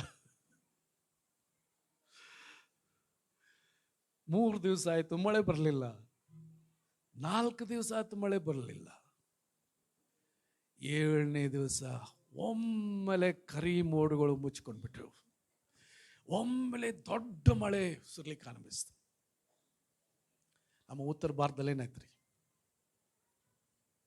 ಮಹಾಪವಿತ್ರ ಸ್ಥಳ ಅಂತ ಹೇಳಲ್ಪಡುವಂಥ ಒಂದು ಉತ್ತರ ಕಾಶಿಯಲ್ಲಿ ಕ್ಲೌಡ್ ಬಸ್ಟ್. ಹೋದ ವರ್ಷನೂ ಆಯ್ತು, ಈ ವರ್ಷನೂ ಆತ್ರಿ ಕ್ಲೌಡ್ ಬಸ್ಟ್. ಅದು ಅಲ್ಲಿನ ದೇವಾಲಯಗಳನ್ನು ಉಳಿಸ್ಲಿಲ್ಲ, ಹಳೆ ಕಾಲದ ಎಲ್ಲಾನು ತೊಳ್ಕೊಂಡು ಹೋತ್ರಿ. Cloud burst. ಇಲ್ಲಿ ಕ್ಲೌಡ್ ಬಸ್ಟ್ ಆಯ್ತ್ರಿ, ದೊಡ್ಡ ಮಳೆ ಸುರಿತಂತ್ರಿ. ಬರೀ ಮಳೆ ಸುರಿತಂತ ಹೇಳಂಗಿಲ್ರಿ, 40 ದಿವಸ ಹಗಲಿರುಳು ದೊಡ್ಡ ಮಳೆ ಸುರಿತು. ಅಷ್ಟಲ್ಲೇ ಆಗಲಿಲ್ಲ, ಆಕಾಶದ ತೂಬುಗಳು ತೆರೆಗಳು, ಭೂಮಿಯ ಸಾಗರದ ಸೆಲೆಗಳು ತೆರೆದವು. ಮ್ಯಾಲಿಂದ ಕ್ಲೌಡ್ ಬಸ್ಟ್. ಈಗ ಮ್ಯಾಲಿಂದ ಮನುಷ್ಯಂತಿರೋಗ ಒಂದು ದೊಡ್ಡ ನೀರು ಸುರಿದ್ರೆ ಹೆಂಗಾಗ್ತದ್ರಿ? ಬರೀ ಮಳೆ ಅಲ್ರಿ ಇದು, ಆಕಾಶದಿಂದ ದೊಡ್ಡ ಪ್ರವಾಹ ಬರ್ತಾ ಇದೆ. ಆಕಾಶದಿಂದನೇ ನದಿ ಬರಕತ್ತೈತೆ ಹಂಗ ಅನಿಸ್ಬಿಡ್ತೈತ್ರಿ. ಅಂಥ ದೊಡ್ಡ ಮಳೆ ಅದು ಸುಲಿಕ್ಕೆ ಆರಂಭಿಸ್ತ್ರಿ. ಈಗ ಬಹುಶಃ ಅವ್ರು ಬಂದು ಬಾಗಿಲು ಇರ್ತಾ ಇದ್ದಾರೆ. ಆ ಬಾಗಿಲು ತೆಗಿ, ಬಾಗಿಲು ತೆಗಿ ಎಂಬುದಾಗಿ ಆತ ಹೇಳ್ತಾನ್ರಿ. 16ನೇ ವಚನದಲ್ಲಿ ನೋಡ್ತೇವ್ರಿ, ದೇವರು ನೋವನಿಗೆ ಅಪ್ಪಣೆ ಕೊಟ್ಟಂತೆ ಎಲ್ಲಾ ಪ್ರಾಣಿಗಳು ಬಂದು ಒಂದು ಗಂಡು ಹೆಣ್ಣು ಈ ಮೇರೆಗೆ ಸೇರಿದ್ದವು. ಯೆಹೋವನು ನೋಹನನ್ನು ಒಳಗಿಟ್ಟು ಮುಚ್ಚಿದನು. ಯಾರು ಮುಚ್ಚಿದ್ರಿ? ಬಹುಶಃ ಇನ್ನೂ ಹೊರಗೆ ನಿಂತಿದ್ದ ಕಾಣ್ತೈತೆ, ಮೇಲೆ ಡಕ್ ಮೇಲೆ. ಇನ್ನು ಮಳೆ ಬರ್ತಾ ಇದೆ, ಇದನ್ನು ಬರ್ತಾ ತೋರಿಸ್ಕೊಂಡು ಅಲ್ಲೇ ನಿಂತಿದ್ದಾನೆ. ಮಳೆ ಜನ ನೋಡ್ತಾ ಇದ್ದಾನೆ. ಇನ್ನು ಇವನ ಗುಡ್ಡದಷ್ಟು ಮಳೆ ಬಂದಿಲ್ಲ. ಇವ್ ಗುಡ್ಡದ ಮೇಲೆ ಕಟ್ಟಿದ್ದಾನೆ, ಮಳೆ ಬಂದಿಲ್ಲ. ಅದ್ರ ಹೊರಗೆ ದೇವ್ರೇನು ಮಾಡ್ಬಿಟ್ಟ? ನೋವನ್ನು ಒಳಗೆ ಹಾಕಿ ಬಾಗಿಲ ಮುಚ್ಚಿಬಿಟ್ಟ. ಈಗ ಬಂದು ಕೆಲವರು ಈಶಾಡ್ಕೊಂಡು ಬರ್ತಾ ಇದ್ದಾರೆ. ಇದು ನಾವೇ ತೇಳ್ತಾ ಇಲ್ಲ, ಅಲ್ಲೇ ನಿಂತೈತ್ರಿ. ಈಶಾಡ್ಕೊಂಡು ಓಡಿ ಬರ್ತಾ ಇದ್ದಾರೆ. ಏನೋ ಬಾಗಿಲು ತೆಗಿ, ನಾ ಈಗ ನಂಬ್ತೇವೆ, ಈಗ ನಂಬ್ತೇವೆ, ಬಾಗಿಲ ತೆಗಿ. ನೀ ಏನು ಹೇಳಿದೆ ಅದು ನಂಬ್ತೇವೆ, ಈಗ ಬಾಗಿಲ ತೆಗಿ. ಏನಾಯ್ತು? ಇಲ್ಲಪ್ಪ, ನಾ ಬಾಗಿಲು ಹಾಕಲಿಲ್ಲ. ನಾ ಬಾಗಿಲು ಹಾಕಿದ್ರೆ ನಾನು ತೆರೀತಿದ್ದೆ. ದೇವ್ರ ಬಾಗಿಲು ಹಾಕಿ ನಾ ಹೆಂಗೆ ತೆಗಿಲಿ? ದೇವರು ಒಳಗಿಟ್ಟು ಬಾಗಿಲು ಹಾಕಿ ಮುಚ್ಚಿಬಿಟ್ಟದ. ದೇವ್ರ ವಾಕ್ಯ ಹೇಳ್ತದೆ, ಯೇಸು ಸ್ವಾಮಿ ಬೀಗದ ಕೈಯುಳ್ಳವನು. ಆತನು ತೆರೆದರೆ ಯಾರು ಮುಚ್ಚಲಾರರು, ಆತನು ಮುಚ್ಚಿದರೆ ಯಾರೂ ತೆರೆಯಲಾರರು. ದೇವರ ಕೃಪೆ ಎಂಬ ಬಾಗಿಲು ನಮಗೆ ತೆರೆದಿದ್ರಿ. ಈ ದೇವರ ಕೃಪೆ ಎಂಬ ಬಾಗಿಲು ಇರುವಾಗಲೇ ನಾವು ಒಳಗೆ ಪ್ರವೇಶ ಮಾಡಬೇಕು. ಆದ ಕಾರಣ ಯೇಸು ಸ್ವಾಮಿ ಹೇಳ್ತಾನೆ, ಇಕ್ಕಟ್ಟಾದ ಬಾಗಿಲಿಂದ ಒಳಗೆ ಪ್ರವೇಶಿಸೋದಕ್ಕೆ ಹೆಣಗಾಡ್ರಿ. ಸುಮ್ಮನೆ ಅಲ್ರಿ, ಹೆಂಗ್ರಿ? ಹೆಣಗಾಡ್ರಿ ಅಂತಾನೆ. ಒಳಗೆ ಹೋಗ್ಲಿಕ್ಕೆ ಹೆಣಗಾಡ್ರಿ. ದಾರಿ ಇಕ್ಕಟ್ಟು, ಬಾಗಿಲು ಇಕ್ಕಟ್ಟು, ಅದ್ರ ಒಳಗೆ ಹೋಗೋದಕ್ಕೆ ಹೆಣಗಾಡ್ರಿ ಅಂತ ಹೇಳ್ತದನ್ರಿ. ಕಷ್ಟ ಆಗ್ಬೋದು, ಜನರು ಹಾಸ್ಯ ಮಾಡ್ಬೋದು, ಏನೇನೋ ಅನ್ಬೋದು. ದೇವರು ತೋರಿಸಿದ ಆ ಕೃಪೆಯ ಮಾರ್ಗದೊಳಗೆ ನಾವು ಹೋಗುವುದಕ್ಕೆ ಹೆಣಗಾಡೋಣ, ಪ್ರಯತ್ನ ಪಡೋಣ. ಲೋಕ ಏನಾರು ಹಾಸ್ಯ ಮಾಡ್ಬೋದು, ಏನಾರು ಅನ್ಬೋದು, ಆದರೆ ಅದನ್ನು ಬಿಟ್ಟು ನಾವು ಹೋಗೋದು ಬೇಡ. ನಾವು ಯೂದನಂತೆ 30 ಚಿನ್ನದ ನಾಣ್ಯಕ್ಕೋಸ್ಕರವಾಗಿ ದೇವರ ಕೃಪೆಯನ್ನು ಮಾರಿಕೊಳ್ಳುವುದು ಬೇಡ. ಏನೋ ಸಿಗ್ತದೆ ಲೋಕದಲ್ಲಿ, ನಾನು ತಪ್ಪಾದ ಕೆಲಸ ಮಾಡೋದ್ರ ಮೂಲಕವಾಗಿ ಲಾಭ ಆಗ್ತದೆ ಎಂಬುದಾಗಿ ನಾವು ಕರ್ತನನ್ನು ಮಾರುವುದು ಬೇಡ. ಇಲ್ಲಿ ಆ ಬಾಗಿಲೊಳಗೆ ಹೋಗುವುದಕ್ಕೆ ಪ್ರಯಾಸ ಪಡೋಣ. ಏನಾಯ್ತು ರೀ? 17ನೇ ವಚನ, ಜಲಪ್ರಳಯವು 40 ದಿನ ಭೂಮಿ ಮೇಲೆ ಇದ್ದು ನೀರು ಹೆಚ್ಚುತ್ತಾ ನಾವೇನು ಎತ್ತಲು ಅದು ನೀರಿನ ಮೇಲೆ ತೇಲಾಡಿತು.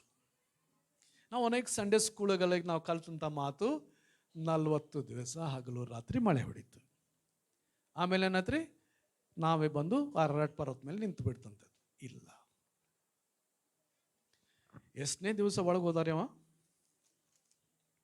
11ನೇ ವಚನ 7ನೇ ವಚನದಲ್ಲಿ, ನೋಹನ ಜೀವಮಾನದ 600ನೇ ವರ್ಷದ 2ನೇ ತಿಂಗಳಿನ 17ನೇ ದಿನದಲ್ಲಿ ಭೂಮಿಯ ಕೆಳಗಿರುವ ಸಾಗರದ ಸೆಲೆಗಳು ಒಡೆದವು, ಆಕಾಶದ ತೂಬುಗಳು ತೆರೆದವು. ಕೆಳಗಿಂದಲೂ ನೀರು, ಮೇಲಿನಿಂದಲೂ ನೀರು ಬರುವಾಗ ಜನ ತಪ್ಪಿಸ್ಕೊಳಕ್ಕಾಗಲಿಲ್ಲ. ಭೂಮಿಯ ಸೆಲೆಗಳು ತೆರೆದುಕೊಂಡು ಅಂತಾರೆ. ಭೂಮಿಯಿಂದ ನೀರು ಬರಾಕ್ ಬಂತು, ಮೇಲಿಂದ ನೀರು ಬರಾಕತ್ತು. ಯಾವುದಲ್ರಿ? 600ನ ವರ್ಷದ 2ನೇ ತಿಂಗಳಿನ 17ನೇ ದಿವಸ. ಯಾವಾಗ ಹೊರಗೆ ಬಂದ ಅವನು ಜಲಪ್ರಳಯದಿಂದ? 8ನೇ ಅಧ್ಯಾಯದ 13ನೇ ವಚನ. 601ನೇ ವರ್ಷದ 1ನೇ ತಿಂಗಳಿನ 1ನೇ ದಿನ. ಆಮೇಲೆ ನೋಡ್ತೇವೆ 14ನೇ ವಚನ, 2ನೇ ತಿಂಗಳಿನ 27ನೇ ದಿನದಲ್ಲಿ ಭೂಮಿ ಒಣಗಿತ್ತು.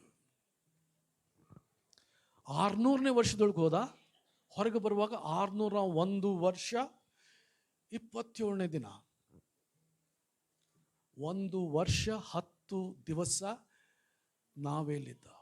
1 ವರ್ಷಕ್ಕಾಗಿ ಎಲ್ಲ ಪ್ರಾಣಿಗಳಿಗೆ ಊಟ ಆತನ ಸಿದ್ಧ ಮಾಡಬೇಕಾಗಿತ್ತು. ಎಲ್ಲ ಪ್ರಾಣಿಗಳನ್ನು ಕಾಪಾಡಬೇಕಾಗಿತ್ತು. ನೋಡ್ತೇವೆ. ಅಷ್ಟಲ್ಲದೆ ನಾವು ನೋಡ್ತೇವೆ, ಆತನು 1 ವರ್ಷ ಇದ್ದ. ಯಾಕಂದರೆ ಅಷ್ಟು ಬಂದಂಥ ನೀರು ಎಲ್ಲಿ ಮಠ ಬಂತ್ರಿ? ಉನ್ನತ ಪರ್ವತಗಳು ಕೂಡ ನೀರಾಗಿ ಮುಳುಗಿ ಹೋದ್ವಂತ್ರಿ. ಈಗ ನೀವು ಪರ್ವತಗಳ ಶ್ರೇಣಿಗಳ ಮೇಲೆ ಹೋದರೆ ನೀರಿನ ಮಾರ್ಕ್ ಇದೆ ರೀ, ನೀರಿಂದ ಗುರುತು ನೀವು ನೋಡ್ತಿರಲ್ಲ. ಆ ಸಮುದ್ರದ ಬದಿಯಲ್ಲಿ ಅಥವಾ ಡ್ಯಾಮ್ನ ಬದಿಯಲ್ಲಿ ನೀರಿನ ಗುರುತು ಆ ಬಂಡೆಗಳ ಮೇಲೆ ಕಾಣಿಸ್ತೈತೆ ರೀ. ಇದು ನೀರಿನ ಗುರುತು ಪರ್ವತಗಳ ತುದಿವರೆಗೂ ಅದಾವಲ್ರಿ. ಇದು ಇಷ್ಟು ನೀರು ಎಲ್ಲಿಂದ ಬಂದಿರ್ಬೋದು ಅಂತ ನಾವು ವಿಚಾರ ಮಾಡ್ತೀವಿ. ಇದು ನೋಹನ ಜಲಪ್ರಳಯ ನಡೆಯಿತು ಎಂಬುದಕ್ಕೆ ಸಾಕ್ಷಿವೆ. ಇಲ್ಲಿ ನಾವು ನೋಡ್ತೇವೆ, ಇಲ್ಲಿ ದೇವರು ಆತನ 15-16 ವಚನದಲ್ಲಿ, ಆಗ ದೇವರು ನೋಹನಿಗೆ, ನೀನು ನಿನ್ನ ಹೆಂಡತಿ ಮಕ್ಕಳು ಸೊಸೆಯರು ಸಹಿತವಾಗಿ ನಾವೇನು ಬಿಟ್ಟು ಹೊರಗೆ ಬಾ, ನಿನ್ನಲ್ಲಿರುವ ಪಶು ಪಕ್ಷಿ ಕ್ರಿಮಿ ಮುಂತಾದ ಎಲ್ಲ ಜೀವಿಗಳು ಹೊರಗೆ ಬರಲಿ, ಅವರಿಗೆ ಭೂಮಿ ಮೇಲೆ ಬಹು ಸಂತಾನವಾಗಲಿ, ನೀವು ಅಭಿವೃದ್ಧಿಯಾಗಿ ಹೆಚ್ಚಿರಿ ಎಂದಾಗ ಆಜ್ಞಾಪಿಸಲು ನೋಹನು ಹೆಂಡತಿ ಮಕ್ಕಳು ಸೊಸೆಯರು ಸಹಿತವಾಗಿ ಹೊರಗೆ ಬಂದನು. ಮೃಗ ಪಶು ಪಕ್ಷಿ ಕ್ರಿಮಿಗಳೆಲ್ಲವೂ ತಮ್ಮ ತಮ್ಮ ಜಾತಿಗನುಸಾರವಾಗಿ ನಾವೆಯಿಂದ ಹೊರಗೆ ಬಂದವು. 1 ವರ್ಷ ನಾವು ನೋಡ್ತೇವೆ, 10 ದಿವಸ, 1 ವರ್ಷ ಆಗಿ 10 ದಿವಸ ಅವರು ಒಳಗಡೆನೇ ಇದ್ರು. ಅವರು ಆಗ ಹೊರಗೆ ಬಂದರು. ಅಷ್ಟು ಮಳೆ ನಾವು ಮೊದಲು ನೋಡಿದಿಲ್ರಿ. ಮತ್ತೆ ಬರ್ತದೆ ಅಂತ ವಿಜ್ಞಾನಿಗಳು ಹೇಳಿದ್ರೆ ನಂಬೇಡ್ರಿ. ಮತ್ತೆ ಬರ್ತದೆ ಅಂತ ವಿಜ್ಞಾನಿಗಳು ಹೇಳ್ತಾರಲ್ಲ, ಬರೋದಿಲ್ಲ, ಅದು ಬರೋದಿಲ್ರಿ. 9ನೇ ಅಧ್ಯಾಯ 8ನೇ ವಚನದಿಂದ, ಆಗ ಇದಲ್ಲದೆ ದೇವರು ನೋಹನು ಅವನ ಮಕ್ಕಳಿಗೂ ಕೇಳಿರಿ, ನಾನು ನಿಮ್ಮನ್ನು ನಿಮ್ಮ ಸಂತತಿಯವರನ್ನು ನಿಮ್ಮ ಕೂಡ ನಾವೆಯಿಂದ ಹೊರಟು ಬಂದ ಪಶು ಪಕ್ಷಿ ಮೃಗಾದಿ ಸಕಲ ಭೂಜಂತುಗಳನ್ನು ಕುರಿತು ಪ್ರತಿಜ್ಞೆ ಮಾಡುತ್ತೇನೆ, ಸ್ಥಿರ ಪ್ರತಿಜ್ಞೆ ಮಾಡುತ್ತೇನೆ. ಈ ಪ್ರತಿಜ್ಞೆ ಯಾವುದೆಂದರೆ, ಇನ್ನು ಮೇಲೆ ಪ್ರಾಣಿಗಳು ಪ್ರಳಯದಿಂದ ನಾಶವಾಗುವುದಿಲ್ಲ, ಇನ್ನು ಮುಂದೆ ಭೂಮಿಯನ್ನು ಹಾಳು ಮಾಡುವ ಪ್ರಳಯವು ಬರುವುದೇ ಇಲ್ಲ. ದೇವರು ಹೇಳ್ತಾನೆ, ನಾಶ ಮಾಡಿದ್ಮೇಲೆ ಅದೊಂದು ಮತ್ತೊಂದು ಪಶ್ಚಾತ್ತಾಪ ದೇವರಿಗೆ, ಅಯ್ಯೋ ನಾನು ಯಾಕೆ ನಾಶ ಮಾಡಿಬಿಟ್ಟೆ, ಇನ್ನು ಮುಂದೆ ಬರುವುದೇ ಇಲ್ಲ. ಯಾಕ್ರಿ ಇನ್ನು ಮುಂದೆ ನಾಶ? ನೋಹನೊಂದಿಗೆ ಮಾತ್ರ ಅಲ್ಲ, ನೋಹನ ಮಕ್ಕಳೊಟ್ಟಿಗೂ ಈ ಒಂದು ನಿಬಂಧನೆಯನ್ನು ದೇವರು ಮಾಡಿದ್ದನ್ನು ನೋಡ್ತೇವೆ. ಅದರ ಅರ್ಥ ನೋಹನ ಸಂತಾನದವರು ನಾವು ರೀ. ಅವ ಉಳ್ದ ಅಂತ ನಾವು ಬದುಕೇವ್ರಿ. ಅವನಿದ್ದರಿಂದ ನಾವು ಅವನ ಸಂತಾನವಾಗಿ ನಾವು ಇದ್ದೇವೆ. ಭೂಮಿ ಮೇಲಿರುವಂಥ ಎಲ್ಲ ಜನಾಂಗದವರು ನೋಹನ ಸಂತಾನದವರು. ಆದ ಕಾರಣ ಇಲ್ಲ ನಾವು ನೋಡ್ತೇವೆ. ಅದಕ್ಕೊಂದು ಗುರುತು 12ನೇ ವಚನ, ದೇವರು ಮತ್ತು ಹೇಳಿದೆಂದರೆ, ನಾನು ನಿಮ್ಮನ್ನು ನಿಮ್ಮ ಕುರಿತು ಇರುವ ಸಮಸ್ತ ಜೀವರಾಶಿಗಳನ್ನು ಕುರಿತು ತಲತರಾಂತಗಳು ಮಾಡುವ ಈ ಪ್ರತಿಜ್ಞೆಗೆ ಮೇಘದಲ್ಲಿ ನಾನಿಟ್ಟಿರುವ ಮುಗುಲು ಬಿಲ್ಲೆ ಗುರುತಾಗಿರುವುದು, ನಿನಗೂ ಭೂಪ್ರಾಣಿಗಳಿಗೂ ಆದ ಒಡಂಬಡಿಕೆ ಇದೇ ಗುರುತಾಗಿರಲಿ. ನಾನು ಭೂಲೋಕದ ಮೇಲೆ ಮೇಘಗಳನ್ನು ಕವಿಸುವಾಗ ಬಿಲ್ಲು ಮೇಘಗಳಲ್ಲಿ ಕಂಡು ಬರುವುದು, ಆಗ ನಾನು ನಿಮ್ಮನ್ನು ಎಲ್ಲ ಜೀವರಾಶಿಗಳ ಕುರಿತು ಮಾಡಿದ ಪ್ರತಿಜ್ಞೆಯನ್ನು ಜ್ಞಾಪಕ ಮಾಡಿಕೊಳ್ಳುವೆನು. ಇನ್ನು ಮುಂದೆ ಜಲಪ್ರಳಯವಾಗುವುದೇ ಇಲ್ಲ. ಪ್ರವಾಹಗಳು ಬರ್ತಾರೆ. ಎಸ್ಪೆಷಲಿ ಹಿಂದಿನ 3 ವರ್ಷಗಳಿಂದ ಪ್ರವಾಹಗಳು ಜಾಸ್ತಿ ಆಗಿವೆ. ನದಿಗಳು ತುಂಬಿ ಬರುತ್ತವೆ, ಎಲ್ಲಿಂದಲೇ ಕ್ಲೌಡ್ ಬಸ್ಟ್ ಆಗ್ತದೆ. ಯುರೋಪ್ ಖಂಡದಲ್ಲಿ, ಸೌತ್ ಅಮೆರಿಕಾದಲ್ಲಿ, ಆಸ್ಟ್ರೇಲಿಯಾದಲ್ಲಿ, ಚೈನಾದಲ್ಲಿ, ಭಾರತದಲ್ಲಿ, ಎಲ್ಲ ಕಡೆ ಅಲ್ಲೆಲ್ಲೇ ಈ ಪ್ರವಾಹ ಬರ್ತದೆ. ಆದರೆ ಜಲಪ್ರಳಯ ಬರುವುದೇ ಇಲ್ಲ ಎಂಬುದಾಗಿ ದೇವರು ವಾಗ್ದಾನ ಮಾಡಿದಾನ್ರಿ. ಈಗಿನ ಬರೇ ಪ್ರವಾಹ ಬಂದು ನೋಡಿದರೆ ಊರಿಗೂರ ಸಿಟಿನೇ ಕಿತ್ಕೊಂಡು ಹೋಗ್ತಾರೆ. ಸುನಾಮಿ ಬಂತಂದರೆ ಊರಿಗೂರೇ ಕಿತ್ಕೊಂಡು ಹೋಗ್ತೈತ್ರಿ. ಅಷ್ಟು ನೀರಿನ ಹೊಡೆತ. ಅವು ಕಾರ್ಗಳು ಕಡ್ಡಿ ಪೆಟ್ಟಿಗೆಯೊಳಗೆ ತೆಲ್ತಿರ್ತಾವಲ್ಲ, ಹಂಗೆ ತೆಲ್ತಿರ್ತಾವೆ. ಮನೆಗಳ ತೆಲ್ತಿರ್ತಾರೆ. ಯಾಕಂದ್ರೆ ಜಪಾನ್ದಲ್ಲಿ ಅದು ಕಟ್ಟಿಗೆಯಿಂದ ಮನೆ ಕಟ್ತಾರೆ. ಆ ಪ್ರವಾಹ ಹೊಡೆದಕ್ಕೆ ಆ ಮನೆನೇ ತೆಲ್ಕೊಂಡು ಹೊಂಟ್ಬಿಡ್ತೈತ್ರಿ ಅದು ಬರುದೇ. ಆದರೆ ಜಲಪ್ರಳಯ ಬರುವುದಿಲ್ಲ ಅಂತ ದೇವರು ಹೇಳಿದಾನೆ. ಇದು ಏನು ಸೂಚಿಸ್ತದೆ? ದೇವರ ಕೋಪ ತಪ್ಪಿಸಿಕೊಳ್ಳ್ರಿ ಎಂಬುದಾಗಿ ಆತನು ಎಷ್ಟೋ ವರ್ಷ ಪ್ರಸಂಗ ಮಾಡಿದರು, ಜನರು ಕೇಳಲಿಲ್ಲ. ಈಗಲೂ ಕೂಡ ಸಂದೇಶದೆ, ದೇವರು ಬರುವಂಥ ದೇವರ ಕೋಪದಿಂದ ತಪ್ಪಿಸಿಕೊಳ್ಳ್ರಿ, ಬರುವಂಥ ದೇವರ ಕೋಪದಿಂದ ತಪ್ಪಿಸಿಕೊಳ್ಳ್ರಿ ಎಂಬುದಾಗಿ ಸ್ನಾನಿಕನಾದ ಯೋಹಾನಿಂದ ಹಿಡಿದು ಆರಂಭವಾಯಿತ್ರಿ. ಯೇಸು ಸ್ವಾಮಿ ಶಿಷ್ಯರು ಕೂಡ ಅದನ್ನೇ ಹೇಳಿದರು, ದೇವರ ಕಡೆಗೆ ತಿರುಗಿಕೊಳ್ಳಿರಿ, ಪಶ್ಚಾತ್ತಾಪ ಪಡ್ರಿ ಎಂಬುದಾಗಿ. ಈಗಿನ ಕಾಲಕ್ಕೆ ಬೇಕಾದ ಸುವಾರ್ತೆ ಅದೇ. ನಿಮ್ಮ ಪಾಪಗಳಿಗಾಗಿ ಪಶ್ಚಾತ್ತಾಪ ಪಡ್ರಿ. ದುರ್ಬೋಧನೆಗಳು ಬಂದವು. ಜನರ ರಕ್ಷಣೆ ಹೊಂದಬೇಕಂದ್ರೆ ಯೇಸು ಸ್ವಾಮಿ ಸ್ವೀಕೊಂಡ್ರೆ ಸಾಕು, ಸ್ವೀಕಾರ ಮಾಡಿಕೊಂಡ್ರೆ ಸಾಕು ಅಂತ ಹೇಳ್ತಾರೆ. ಅಷ್ಟು ಸಾಕ? ಏನಂತ ಸ್ವೀಕಾರ ಮಾಡೋಣ್ರಿ? ಯೇಸು ಸ್ವಾಮಿ ನನ್ನ ಪಾಪದ ಸಲುವಾಗಿ ಸತ್ತ, ನನ್ನ ಪಾಪದ ನಿಮಿತ್ತ ಆತನು ಸತ್ತ ಎಂಬುದಾಗಿ ನಾವು ಅದನ್ನು ಗುರುತಿಸಿ, ನನಗೆ ಬರಬೇಕಾದ ಶಿಕ್ಷೆ ಅವನು ಹೊತ್ತುಕೊಂಡ ಅಂತ ನಾವು ಅದನ್ನು ಗುರುತಿಸಿ ಅದನ್ನು ಅಂಗೀಕರಿಸ್ಬೇಕ್ರಿ. ಸುಮ್ಮನೆ ಯೇಸು ಸ್ವಾಮಿ ಸತ್ತ 3 ದಿವಸ ಎದ್ದ ಅಂತ ಅಂಗೀಕರಿಸ್ಕೊಂಡ್ರೆ ಅದನ್ನ ಅರಿಕೆ ಮಾಡಿಬಿಡ್ರಿ, ರಕ್ಷಣೆ ಆಗ್ಬಿಡೋದು. ಅದು ಒಂದೇ ವಚನ ರೀ, ಅದಕ್ಕೆ ಸಂಬಂಧಪಟ್ಟ ಅನೇಕ ವಚನಗಳಿವೆ. ಪಶ್ಚಾತ್ತಾಪ ಪಡ್ರಿ, ದೇವರ ಕಡೆಗೆ ತಿರುಗಿಕೊಳ್ರಿ. ಈ ದೇವರ ಕೋಪ ತಪ್ಪಿಸಿಕೊಳ್ಳಬೇಕಾದ್ರೆ ಒಬ್ಬಾತನೇ ನಮಗೆ ಮಾರ್ಗವಾಗಿದ್ದಾನ್ರಿ. ನಾವು ಥೆಸಲೋನಿಕದವರು ಬರೆದ ಪತ್ರಿಕೆ,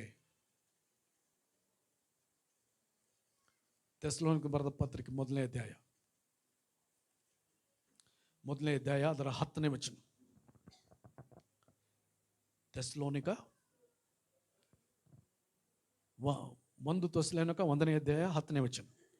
ಆತನನ್ನು ಸತ್ತೊಳಗಿಂದ ಎಬ್ಬಿಸಿದಂಥ, ಆಕಾಶದೊಳಗಿಂದ ಬರುವಂಥ ಆತನ ಕುಮಾರನಾದ ಯೇಸುವನ್ನು ಎದುರು ನೋಡುವವರಾಗಿದ್ದಂತ ತಿಳಿಸುತ್ತಾರೆ. ಈ ಯೇಸು ಮುಂದೆ ಬರುವ ದೈವ ಕೋಪದಿಂದ ನಮ್ಮನ್ನು ತಪ್ಪಿಸುವ ಆತನು. ಈಗಲೂ ದೊಡ್ಡ ದೇವರ ಕೋಪ ಬರಲಿಕ್ಕಿದೆ. ಆ ಕೋಪದಿಂದ ತಪ್ಪಿಸಿಕೊಳ್ಳೋದಕ್ಕೆ ಮಾರ್ಗ ಇರುವುದು ಯೇಸು ಒಬ್ಬನೇ. ನಾವು ಪೇತ್ರನ ಬರೆದ ಪತ್ರಿಕೆ, 2ನೇ ಪತ್ರಿಕೆ, ಆಗಲೇ ಓದಿದಂಥ ವಚನ, 2ನೇ ಪತ್ರಿಕೆ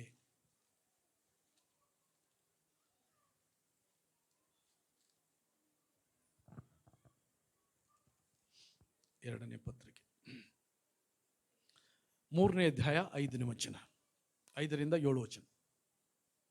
ಹೀಗೆ ಮಾತಾಡೋರು ಒಂದು ಸಂಗತಿಯನ್ನು ಬೇಕೆಂದು ಮರೆತು ಬಿಡ್ತಾರೆ. ಅದೇನೆಂದರೆ, ಪೂರ್ವಕಾಲದ ಭೂಮ್ಯಾಕಾಶಗಳು ದೇವರ ವಾಕ್ಯದ ಮೂಲಕ ನೀರಿನಿಂದ ಉಂಟಾಗಿ ನೀರಿನಿಂದ ಆಧಾರಗೊಂಡಿರುವಲ್ಲಿ ಆ ನೀರುಗಳಿಂದಲೇ ಆ ಕಾಲದ ಲೋಕವು ಜಲಪ್ರಳಯದಲ್ಲಿ ನಾಶವಾಯಿತು.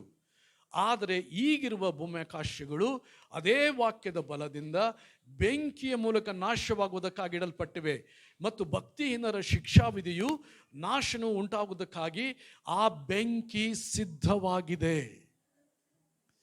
ದೇವರ ಕೋಪ 2ನೇ ಸಾರಿ ಬರಲಿಕ್ಕಿದೆ. ಈ ಲೋಕ ಜಲಪ್ರಳಯದಿಂದ ನಾಶವಾಗುವುದಿಲ್ಲ. ದೇವರು ಅದನ್ನು ವಾಗ್ದಾನ ಮಾಡಿದ್ದಾನೆ, ಜಲಪ್ರಳಯದಿಂದ ನಾಶ ಮಾಡುವುದೇ ಇಲ್ಲ ಅಂತ. ಈಗ ಜನ ದೇವರ ಕಡೆ ತಿರುಗಿಕೊಳ್ಳದೇ ಇದ್ದುದರಿಂದ ನಾವು ನೋಡ್ತೇವೆ, ದೇವ್ರು ಏನಿಟ್ಟದನ್ರಿ, ಇದೇ ಭೂಮ್ಯಾಕಾಶಗಳು ಏನಾಗ್ತವ್ರಿ, ಬೆಂಕಿ ಮೂಲಕ ನಾಶವಾಗುವುದಕ್ಕಾಗಿ ಇಡಲ್ಪಟ್ಟಿವೆ. ಪ್ರಕಟಣೆ ಗ್ರಂಥ ಏನು ಹೇಳ್ತತ್ರಿ? ಪ್ರಕಟಣೆ ಗ್ರಂಥ ಅಲ್ಲಿ 7 ತುತ್ತೂರಿಗಳನ್ನ, ನಾವು 7 ಮುದ್ರೆಗಳನ್ನ ನೋಡ್ತೇವ್ರಿ. ಆ 7 ಪ್ರತಿಯೊಂದು ಮುದ್ರೆ ಹೊಡೆಯುವಾಗ ದೇವರ ಕೋಪ ಭೂಮಿ ಮೇಲೆ ಸುರಿಸಲ್ಪಡ್ತದೆ. ನಾವು ಆ 7ನೇ ಮುದ್ರೆ ಮುಗಿದ ಮೇಲೆ 7 ತುತ್ತೂರಿಗಳು ಅಲ್ಲ, ಪ್ರತಿಯೊಂದು ತುತ್ತೂರಿ ಊದಿದಾಗ ದೇವರ ಕೋಪ ಭೂಮಿ ಮೇಲೆ ಸುರಿಸಲ್ಪಡ್ತದೆ. 7ನೇ ತುತ್ತೂರಿ ಆದಮೇಲೆ ಏನ್ರಿ, 7 ಪಾತ್ರೆಗಳು. ಪ್ರತಿಯೊಂದು ಪಾತ್ರೆಗಳಲ್ಲಿ ದೇವರ ರೌದ್ರ ಕೋಪ ಸುರಿಸಲ್ಪಡ್ತದೆ.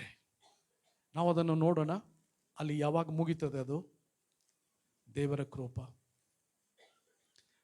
ಪ್ರಕಟಣೆ 15ನೇ ಅಧ್ಯಾಯ 1ನೇ ವಚನ. ಪರಲೋಕದಲ್ಲಿ ಆಶ್ಚರ್ಯಕರವಾದ ಮತ್ತೊಂದು ಮಹಾಲಕ್ಷಣವನ್ನು ನನಗೆ ಕಾಣಿಸಿತು.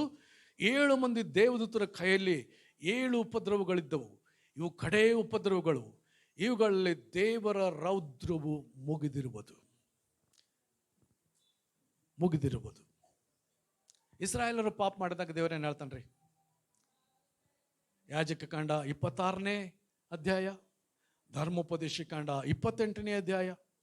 ಇನ್ನೂ ದೇವರ ಕಡೆ ನೀವು ತಿರುಗಿಕೊಳ್ಳದೆ ಹೋದರೆ ಇನ್ನು 7ರಷ್ಟು ಉಪದ್ರವಗಳನ್ನು ಬರಮಾಡುವನು. ಆ ಉಪದ್ರವಗಳನ್ನು ಅನುಭವಿಸಿಯೂ ದೇವರ ಕಡೆ ತಿರುಗಿಕೊಳ್ಳೋದ್ರೆ ಇನ್ನೂ 7ರಷ್ಟು ಉಪದ್ರವಗಳನ್ನು ಬರಮಾಡು. ಆಗಲೂ ಕೂಡ ನೀವು ದೇವರ ಕಡೆ ತಿರುಗಿಕೊಳ್ಳೋದ್ರೆ ಏನ್ರಿ, ಇನ್ನೂ 7ರಷ್ಟು ಉಪದ್ರವಗಳನ್ನು ಬರಮಾಡು. ಆದ ಕಾರಣ ದೇವರ ಕೋಪ ಭೂಮಿ ಮೇಲೆ ಬರಲಿಕ್ಕಿದೆ. ಈಗ ನಮಗೆ ನಾವೇ ಯಾರು? ಯೇಸು. ಆತನ ಬಳಿಗೆ ನಾವು ಹೋಗಬೇಕು. ದೇವರ ಕೋಪದಿಂದ ತಪ್ಪಿಸಿಕೊಳ್ಳುವುದಕ್ಕೆ ಒಂದೇ ಒಂದು ಮಾರ್ಗ, ಅರೆ ಯೇಸು. ಆತನೇ ನಮಗೆ ನಾವಿಯಾಗಿದ್ದಾನ್ರಿ. ದೇವರ ಕೋಪದಿಂದ ನಾವು ತಪ್ಪಿಸಿಕೊಳ್ಳುವುದಕ್ಕಾಗಿ ಆತನು ನಮಗೆ ನಾವಿಯಾಗಿದ್ದಾನೆ. ಆ ನಾವಿಯೊಳಗೆ ಹೋಗೋಣ. ಯೇಸು ಎಂಬ ನಾವಿಯೊಳಗೆ ನಾವು ಹೋಗೋಣ್ರಿ.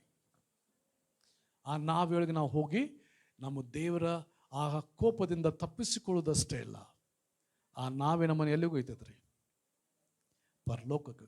ಆದ ಕಾರಣ ಯೇಸು ಸ್ವಾಮಿ ಹೇಳ್ತಾನೆ, ನಾನೇ ಆ ಬಾಗಿಲು. ಆ ಬಾಗಿಲೊಳಗೆ ನೀವು ಪ್ರವೇಶ ಮಾಡ್ತೀರಾ? ನಾನೇ ಆ ಬಾಗಿಲು. ಅದನ್ನ 2 ಸಾರಿ ಯೇಸು ಸ್ವಾಮಿ ಹೇಳ್ತಾನೆ.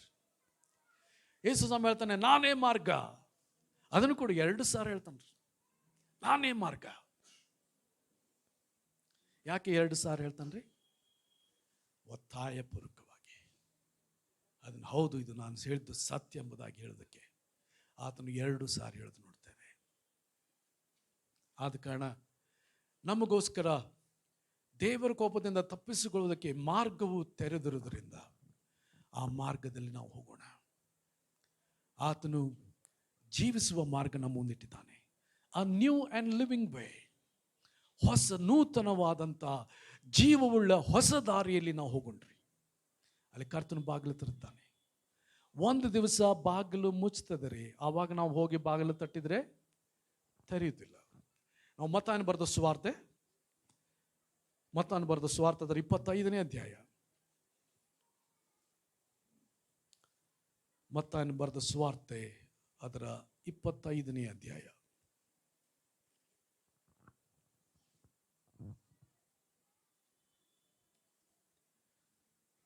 ಅದರ 5ನೇ ವಚನದಿಂದ, ಮೊದಲಿಂಗನು ಬರುವುದಕ್ಕೆ ತಡ ಮಾಡಲು ಅವರೆಲ್ಲರೂ ತೂಕಡಿಸಿ ಮಲಗಿದರು. ಆದರೆ ಅರ್ಧರಾತ್ರಿಯಲ್ಲಿ ಇಗೋ, ಮೊದಲಿಂಗನು ಅವನನ್ನು ಎದುರುಗೊಳ್ಳುವುದಕ್ಕೆ ಹೊರಡ್ರಿ ಎಂಬ ಕೂಗಾಯಿತು. ಆಗ ಕನ್ಯೆಯರೆಲ್ಲರೂ ಎಚ್ಚೆತ್ತು ತಮ್ಮ ಆರತಿಗಳನ್ನು ನೆಟ್ಟಗೆ ಮಾಡಿದರು. ಆಗ ಬುದ್ಧಿ ಇಲ್ಲದವರು ಬುದ್ಧಿವಂತೆಯರಿಗೆ, ನಿಮ್ಮ ಎಣ್ಣೆಯಲ್ಲಿ ನಮಗೆ ಸ್ವಲ್ಪ ಕೊಡಿರಿ, ನಮ್ಮ ಆರತಿಗಳು ಆರಿ ಹೋಗುತ್ತವೆ ಎಂದು ಹೇಳಿದರು. ಆಗ ಬುದ್ಧಿವಂತೆಯರು, ನಿಮಗೆ ಕೊಟ್ಟರೆ ನಮಗೂ ನಿಮಗೂ ಕೂಡ ಸಾಲದೆ ಹೋದಿತು, ಆದುದರಿಂದ ಮಾರೂರ ಬಳಿಗೆ ಹೋಗಿ ಕೊಂಡುಕೊಂಡರೆ ಒಳ್ಳೆಯದು ಅಂದರು.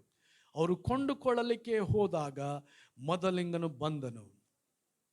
ಸಿದ್ಧವಾಗಿದ್ದವರು ಅವನ ಸಂಗಡ ಮದುವೆ ಮನೆಯೊಳಕ್ಕೆ ಹೋದರು. ಬಾಗಿಲು ಮುಚ್ಚಲಾಯಿತು. ಇಲ್ಲಿ ಬುದ್ಧಿವಂತ ಕನ್ಯರು, ಬುದ್ಧಿ ಇಲ್ಲದ ಕನ್ಯರ ಬಗ್ಗೆ ಹೇಳ್ತಾ ಇರೋದು ನೋಡ್ತೇವೆ. ಮೊದಲಿಂಗನನ್ನು ಎದುರುಗೊಳ್ಳುವುದಕ್ಕೆ ಹೋದಂಥ ಕನ್ಯರು, ಇವರು ಮೊದಲ ಗಿತ್ತಿಯರಲ್ರಿ. ಒಬ್ಬ ವ್ಯಕ್ತಿ 10 ಮಂದಿನ ಒಂದ ಟೈಮ್ ಮದುವೆ ಮಾಡ್ಕೊಳ್ದಿಲ್ರಿ. ಇವ್ರು ಮತ್ತಿದ್ದು ಅವರು ಮೊದಲ ಗಿತ್ತಿಯೊಂದಿಗೆ ಇರುವಂಥ ಕನ್ಯರು. ಇದು ಅವ್ರಿಗೆ ಒಂದು ಆನರ್, ಅವ್ರಿಗೆ ಒಂದು ಗೌರವ. ತಮ್ಮ ಆರತಿಗಳನ್ನ ಅವರು ಯಾವಲು ಸಿದ್ಧ ಮಾಡಿ ಇಟ್ಟುಕೊಂಡಿರ್ಬೇಕಾಗಿತ್ತು. 5 ಮಂದಿ ಬುದ್ಧಿಹೀನರು, 5 ಮಂದಿ ಬುದ್ಧಿ ಇಲ್ಲದವರು. ಬುದ್ಧಿವಂತೆಯರು ಏನು ಮಾಡಿದ್ರಿ? ಆರತಿಗಳನ್ನು ತಗೊಂಡ್ರು. ಪ್ರತ್ಯೇಕವಾದ ಪಾತ್ರೆಯಲ್ಲಿ ಹೆಚ್ಚಿಗೆ ಎಣ್ಣೆ ತಕೊಂಡು ಬಂದರು. ಈ ಎಣ್ಣೆ ಏನು ಸೂಚಿಸ್ತದ್ರಿ? ಪವಿತ್ರಾತ್ಮನ ಅಭಿಷೇಕ ಸೂಚಿಸ್ತದೆ. ನಾವು ಎಷ್ಟು ಮಟ್ಟಿಗೆ ಪವಿತ್ರಾತ್ಮನಿಂದ ಭರಿತರಾಗಿದ್ದೇವೆ, ತುಂಬಲ್ಪಟ್ಟಿದ್ದೇವೆ. ಪ್ರತಿ ದಿನವೂ ನಾವು ದೇವರಾತ್ಮನಿಂದ ತುಂಬಲ್ಪಡೋಣ. ಇಲ್ಲಿ ಏನಾಯ್ತು ರೀ? ಮೊದಲಿಂಗನು ಬಂದನು. ಎಲ್ಲಿ? ಯಾವಾಗ? ಮಧ್ಯರಾತ್ರಿಯಲ್ಲಿ. ಅವರು ತೂಕಡಿಸಿ ನಿಲ್ಗಿಸ್ತಾ ಇದ್ರು. ಬುದ್ಧಿವಂತರು ತೂಕಡಿಸ್ತಾ ಇದ್ದಾರೆ, ಬುದ್ಧಿ ಇಲ್ಲದವರು ತೂಕಡಿಸ್ತಾ ಇದ್ದಾರೆ. ಅದ್ರ ವ್ಯತ್ಯಾಸ ಏನ್ರಿ? ಒಬ್ಬರ ಕಡೆ ಎಣ್ಣೆ ಇದೆ, ಒಬ್ಬರ ಕಡೆ ಎಣ್ಣೆ ಇಲ್ಲ. ನಾವು ಸಂಡೇ ಸ್ಕೂಲ್ನಲ್ಲಿ ಹಾಡ್ತಿದ್ದಂಥ ಮಾತು, ಹಾಡು, ಗಿವ್ ಮಿ ಆಯಿಲ್ ಇನ್ ಮೈ ಲ್ಯಾಂಪ್, ಕೀಪ್ ಮಿ ಬರ್ನಿಂಗ್. ನನ್ನ ದೀಪಕ್ಕೆ ಎಣ್ಣೆಯ ಕೊಡು ಸ್ವಾಮಿ. ಅದನ್ನು ಹಾಡಾಡ್ತಿದ್ದೆ. ಈಗಿನ ದಿವಸಗಳಲ್ಲಿ ಹಾಡಿಲ್ರಿ. ಕೊನೆ ದಿವಸಕ್ಕೆ ಹೋಗ್ತಾ ಇದ್ದೇವೆ ನಾವು. ಆತನ ಬರುವಾಗ ಏನಾಯ್ತ್ರಿ? ಸಿದ್ಧವಾಗಿದ್ದವರು ಮದುವೆ ಮನೆಯೊಳಕ್ಕೆ ಹೋದರು. ನಾವು ಸಿದ್ಧವಾಗಿಲ್ದೆ ಹೋದರೆ, ಯೇಸು ಸ್ವಾಮಿಯ ಬರೋಣಕ್ಕಾಗಿ ನಾವು ಸಿದ್ಧವಾಗಿಲ್ದೆ ಹೋದರೆ ಬಿಡಲ್ಪಡ್ತೀವ್ರಿ. ಆದ ಕಾರಣ ಕರ್ತನ ಬರೋಣ ಹತ್ತಿರವಾಗಿರುವಾಗ ನಾವು ಸಿದ್ಧರಾಗಿರೋಣ. ಪಕ್ಕನೆ ಬರ್ತಾನ್ರಿ ಯೇಸು ಸ್ವಾಮಿ. ಬಂದು ಏನು ಮಾಡ್ತಾನ್ರಿ? ನಮ್ಮನ್ನು ತಕ್ಕೊಂಡು ಎತ್ತಿಕೊಂಡು ಹೋಗ್ತಾನೆ. ಇದಕ್ಕಾಗಿ ನಾವು, ಇದು ಕ್ರೈಸ್ತಿಯ ನಿರೀಕ್ಷೆ. ಇದಕ್ಕಾಗಿ ನಾವು ರಕ್ಷಣೆ ಹೊಂದಿದ್ದೇವೆ, ಇದಕ್ಕಾಗಿ ನಾವು ಪಾಪ ಪರಿಹಾರ ಹೊಂದಿದ್ದೇವೆ, ಇದಕ್ಕಾಗಿ ಯೇಸು ಸ್ವಾಮಿ ತನ್ನ ಜೀವ ಕೊಟ್ಟಿದ್ದಾನೆ. ನಾವು ಇದನ್ನು ಕಳ್ಕೊಂಡ್ರೆ ಹೆಂಗ್ರಿ? ಅದಕ್ಕಾಗಿ ನಾವು ಸಿದ್ಧವಾಗಿರೋಣ. ಕರ್ತನ ಬರೋಣಕ್ಕಾಗಿ ನಾವು ಸಿದ್ಧವಾಗಿರೋಣ. ಈ ಜಲಪ್ರಳಯ ಅವರು ಕೊನೆಯವರೆಗೂ ಹಾಸ್ಯ ಮಾಡಿದ್ರು, ಕೊನೆಯವರೆಗೂ ಹಾಸ್ಯ ಮಾಡಿದ್ರು. ಎಲ್ಲಿವರೆಗೆ? ಅದು ಹೋಗಿ 7 ದಿವಸ ಆಯ್ತು. 7 ದಿವಸ ಆದ್ರೆ ಏನು ಮಳೆ ಬಂದಿಲ್ಲಪ್ಪ, ಏನು ಬಾಪ ಹೊರಗೆ ಮಳೆನೇ ಬಂದಿಲ್ಲ ಬಾ ಅಂತ ಕಾರ್ತಾ ಇದ್ರಿ. ಈಗಿನ ಕಾಲದಲ್ಲಿ ಕೂಡ ಕುಚ್ಚೋದ್ಯಗಾರರು ಅದನ್ನೇ ಮಾಡ್ತಾರೆ. 2000 ವರ್ಷ ಆಯ್ತು, ಮೊದಲಿದ್ದಂಗೆ ಜಗತ್ತಿದೆ, ಇನ್ನು ಜಗತ್ತು ಅಭಿವೃದ್ಧಿ ಹೊಂದ್ಕೊಳ್ತೇ ಹೋದಿದೆ. ನಿಮಗೆ ಗೊತ್ತಿಲ್ಲ ಅಲ್ಲಿ ಏನೇನು ಚೇಂಜ್ ಆಗ್ತಾ ಇದೆ ಭೂಮಿ ಮೇಲೆ, ನಿಮಗೆ ಗೊತ್ತಿಲ್ಲ. ಅನೇಕ ದೇಶಗಳಲ್ಲಿ ಊಟ ಇಲ್ಲ, ಅನೇಕರಿಗೆ ಆಹಾರ ಇಲ್ಲ, ಕೊರತೆ ಅನುಭವಿಸ್ತಾ ಇದ್ದಾರೆ. ಅನೇಕರು ಸಾವಿರಾರು ಜನರು ಊಟ ಇಲ್ಲದೆ ಸಾಯ್ತಾ ಇದ್ದಾರೆ. ನಾವು ಕೊನೆ ದಿವಸಗಳಲ್ಲಿದೆ. ಇದು ಎಚ್ಚರಿಕೆಯ ಗಂಟೆ. ಎಚ್ಚರಿಕೆ, ನಾವೆಲ್ಲಿ ಸೇರಿರಿ ಎಂಬುದಾಗಿ ಒಂದು ಎಚ್ಚರಿಕೆ ಗಂಟೆ. ನೋಹನು ಆತನು ಹೋಗಿ ಪ್ರಯಾಣ ಮಾಡ್ತಾ ಅನೇಕರಿಗೆ ಬೋಧಿಸ್ತಾ ಇದ್ದ, ನಾವೆಲ್ಲಿ ಸೇರಿರಿ, ದೇವರ ಕೋಪ ತಪ್ಪಿಸ್ಕೊಳ್ರಿ. ಈಗಲೂ ಕೂಡ ವಾಕ್ಯ ಅದು ಹೇಳ್ತದೆ, ಯೇಸು ಕ್ರಿಸ್ತನೆಂಬ ನಾವಿಯೊಳಗೆ ನಾವು ಸೇರೋಣ, ದೇವರ ಕೋಪದಿಂದ ತಪ್ಪಿಸಿಕೊಳ್ಳೋಣ. ನಾವು ಎತ್ತಲ್ಪಡದೆ ಹೋದರೆ ಭೂಮಿ ಮೇಲೆ, ನಾನಾಗಲೇ ಹೇಳಿದಂಥ ಪ್ರಕಟಣೆ ಗ್ರಂಥದಲ್ಲಿ ಹೇಳಿದಂಥ ಆ ದೇವರ ಕೋಪ ಸುರಿಸಲ್ಪಡಲಿಕ್ಕಿದೆ. ಆ ಭೂಮಿ ಮೇಲೆ ಸೈತಾನನ ಪ್ರತಿನಿಧಿ ಅಂತ್ಯಕ್ರಿಸ್ತನು ಲೋಕದಲ್ಲಿ ಆಳಿಕೆ ಮಾಡುತ್ತಾ ಆ ಕ್ರಿಸ್ತನನ್ನು ನಂಬುವವರನ್ನು ನಾಶ ಮಾಡೋದಕ್ಕೆ ಪ್ರಯತ್ನಿಸ್ತಾ ಇರ್ತಾನೆ ಎಂಬುದಾಗಿ ನೋಡ್ತೇವೆ. ಆದ ಕಾರಣ ಯೇಸು ಕ್ರಿಸ್ತನು ಬರುವುದರೊಳಗಾಗಿ ನಾವು ಸಿದ್ಧ ಮಾಡಿಕೊಳ್ಳೋಣ. ಈಗೋ ನಾನು ಕಳ್ಳನಂತೆ ಬರ್ತೇನೆ ಎಂಬುದಾಗಿ ಯೇಸು ಸ್ವಾಮಿ ಹೇಳ್ತಾ ಇದ್ದಾನೆ. ಅಲ್ಲಿ ನೋಡ್ತೇವೆ, ಬಾಗಿಲು ಮುಚ್ಚಲಾಯಿತು, ಸಿದ್ಧವಾಗಿದ್ದವರು ಹೋದ್ರು ಒಳಗಡೆ. ಆಮೇಲೆ ಏನ್ ಬಂದ್ರೆ, ಆ ಕನ್ಯರು ಒಂದು ಬಾಗಿಲು ತಟ್ಟಿದ್ರು, ನಮಗೆ ತೆರೀರಿ, ನಮಗೆ ತೆರೆಯಿರಿ. ಅವ್ರ ಊರೊಳಗೆ ಹೋಗಿ, ಅವ್ರ ಎಣ್ಣೆ ಅಂಗಡಿಗೆ ಹೋಗಿ, ಅವ್ರ ಬಾಗಿಲು ತೆರೆಸಿ, ಮಧ್ಯರಾತ್ರಿ ಅಲ್ರಿ ಎಣ್ಣೆ ತುಂಬಿಸ್ಕೊಂಡು ಬರ್ಮಟ ಅಂತಂದ್ರೆ ಮುಗಿದೋಗೈತಲ್ಲ. ಆ ರೀತಿ ನಮಗೆ ಆಗುವುದು ಬೇಡ. ಕರ್ತನಾಗ ಇವತ್ತೇ ಈಗಲೇ ನಾವು ಸಿದ್ಧರಾಗಿರೋಣ. ಕರ್ತನ ಬರೋಣ ಯಾವುದೇ ಕ್ಷಣದಲ್ಲಿ ಉಂಟಾಗ್ಬೋದು, ಯಾವುದೇ ನಿಮಿಷದಲ್ಲಿ, ಯಾವುದೇ ಸೆಕೆಂಡ್ನಲ್ಲಿ ಉಂಟಾಗ್ಬೋದು. ಆದ ಕರ್ತನ ಬರೋಣಕ್ಕಾಗಿ ನಾವು ನಮ್ಮನ್ನು ಸಿದ್ಧಪಡಿಸಿಕೊಳ್ಳೋಣ. ನಾವೆಲ್ಲರೂ ಎದ್ದು ನಿಂತುಕೊಳ್ಳೋಣ. ಇನ್ನು ಅನೇಕ ಸಂಗತಿಗಳು ಉಂಟು, ಅದರಲ್ಲಿ ಮಾತಾಡಲಿಕ್ಕಾದ್ರೆ ನಮಗೆ ಸಮಯ ಇಲ್ಲ.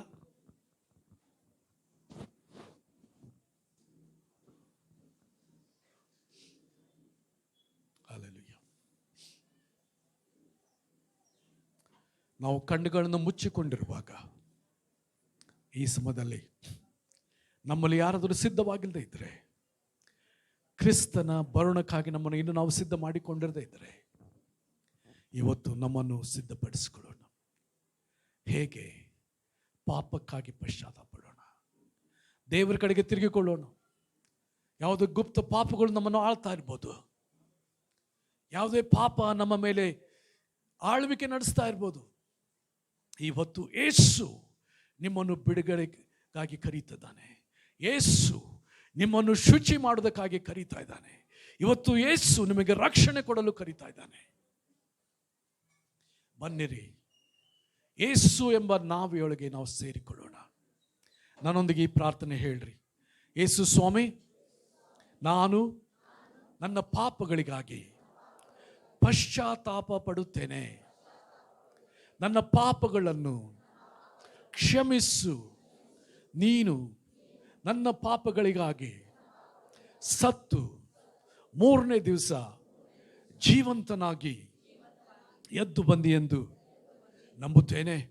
ಯೇಸು ಸ್ವಾಮಿ, ನೀನು ಸತ್ತು 3ನೇ ದಿವಸ ಜೀವಂತನಾಗಿ ಎದ್ದು ಬಂದಿದ್ದಿ.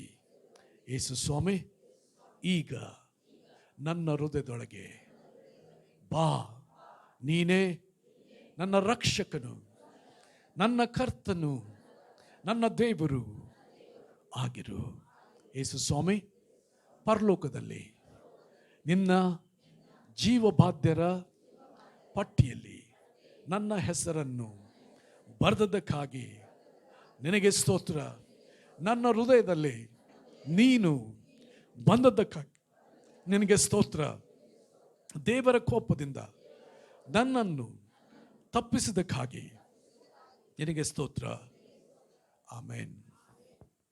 ಸ್ವಾಮಿ, ಈ ಮೊದಲನೇ ವರ್ಷದ ಮೊದಲನೇ ಆದಿತ್ಯವಾರದಲ್ಲಿ ನಾವು ಕೂಡಿ ಬಂದಿರುವಾಗ ಸ್ವಾಮಿ ಸಮದಲ್ಲಿ ನಮ್ಮ ಪ್ರತಿಯೊಬ್ಬರನ್ನು ಕರ್ತನೆ ಸಿದ್ಧಗೊಳಿಸು, ಸನ್ನದ್ಧಗೊಳಿಸು. ಈ ವರ್ಷಕ್ಕಾಗಿ ಮಾತ್ರ ಅಲ್ಲ, ನಿನ್ನ ಬರೋಣಕ್ಕಾಗಿ ನಾವು ಸಿದ್ಧರಾಗುವಂತೆ ಕರ್ತನೆ, ನಾವೆಲ್ಲರೂ ಎತ್ತಲ್ಪಟ್ಟು ನಿನ್ನ ರಾಜ್ಯ ಸೇರುವಂತೆ ನಿನ್ನ ಕೃಪಾಸ್ತಕ್ಕೆ ನಮ್ಮನ್ನು ಒಪ್ಪಿಸಿಕೊಡ್ತೇವೆ ಸ್ವಾಮಿ. ನೀನು ಕರ್ತನಾಗಿ ಒಡೆಯನಾಗಿ ನಮ್ಮನ್ನು ನಡೆಸು ಕರ್ತ. ನಿನ್ನ ಕೃಪಾಸ್ತಕ್ಕೆ ನಮ್ಮನ್ನು ಒಪ್ಪಿಸಿಕೊಡ್ತೇವೆ. ಇಲ್ಲಿ ಯಾರ್ಯಾರು ಅನಾರೋಗ್ಯದಿಂದ ಬಂದಿದ್ದಾರೆ ಮುಟ್ಟು ಸ್ವಾಮಿ. ನಿನ್ನ ಬಾಸುಂಡೆಗಳನ್ನವರಿಗೆ ಗುಣವಾಯಿತು. ಯೇಸುವಿನ ರಕ್ತದ ಮೂಲಕ ಅವ್ರಿಗೆ ಬಿಡುಗಡೆ ಆಯಿತು.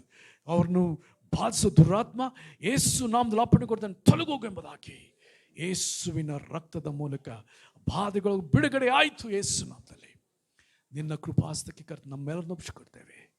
ಕರ್ತನ ಯೇಸು ಎಂಬ ನಾಯೊಳಗೆ ಸೇರಿ ನಿನ್ನ ರಾಜ್ಯದೊಳಗೆ ನಾವು ಸೇರಿ ನಿನ್ನನ್ನು ಸ್ತುತಿಸುವಂತೆ ಘನಪಡಿಸುವಂತೆ ಅನುಗ್ರಹಿಸು. ಯೇಸುವಿನ ನಾಮದಲ್ಲಿ ಸ್ತುತಿಸಿ ಪ್ರಾರ್ಥಿಸಿ ಬೇಡಿಕೊಂಡು ಹೊಂದಿದ್ದೇವೆ ಕರ್ತನೆ.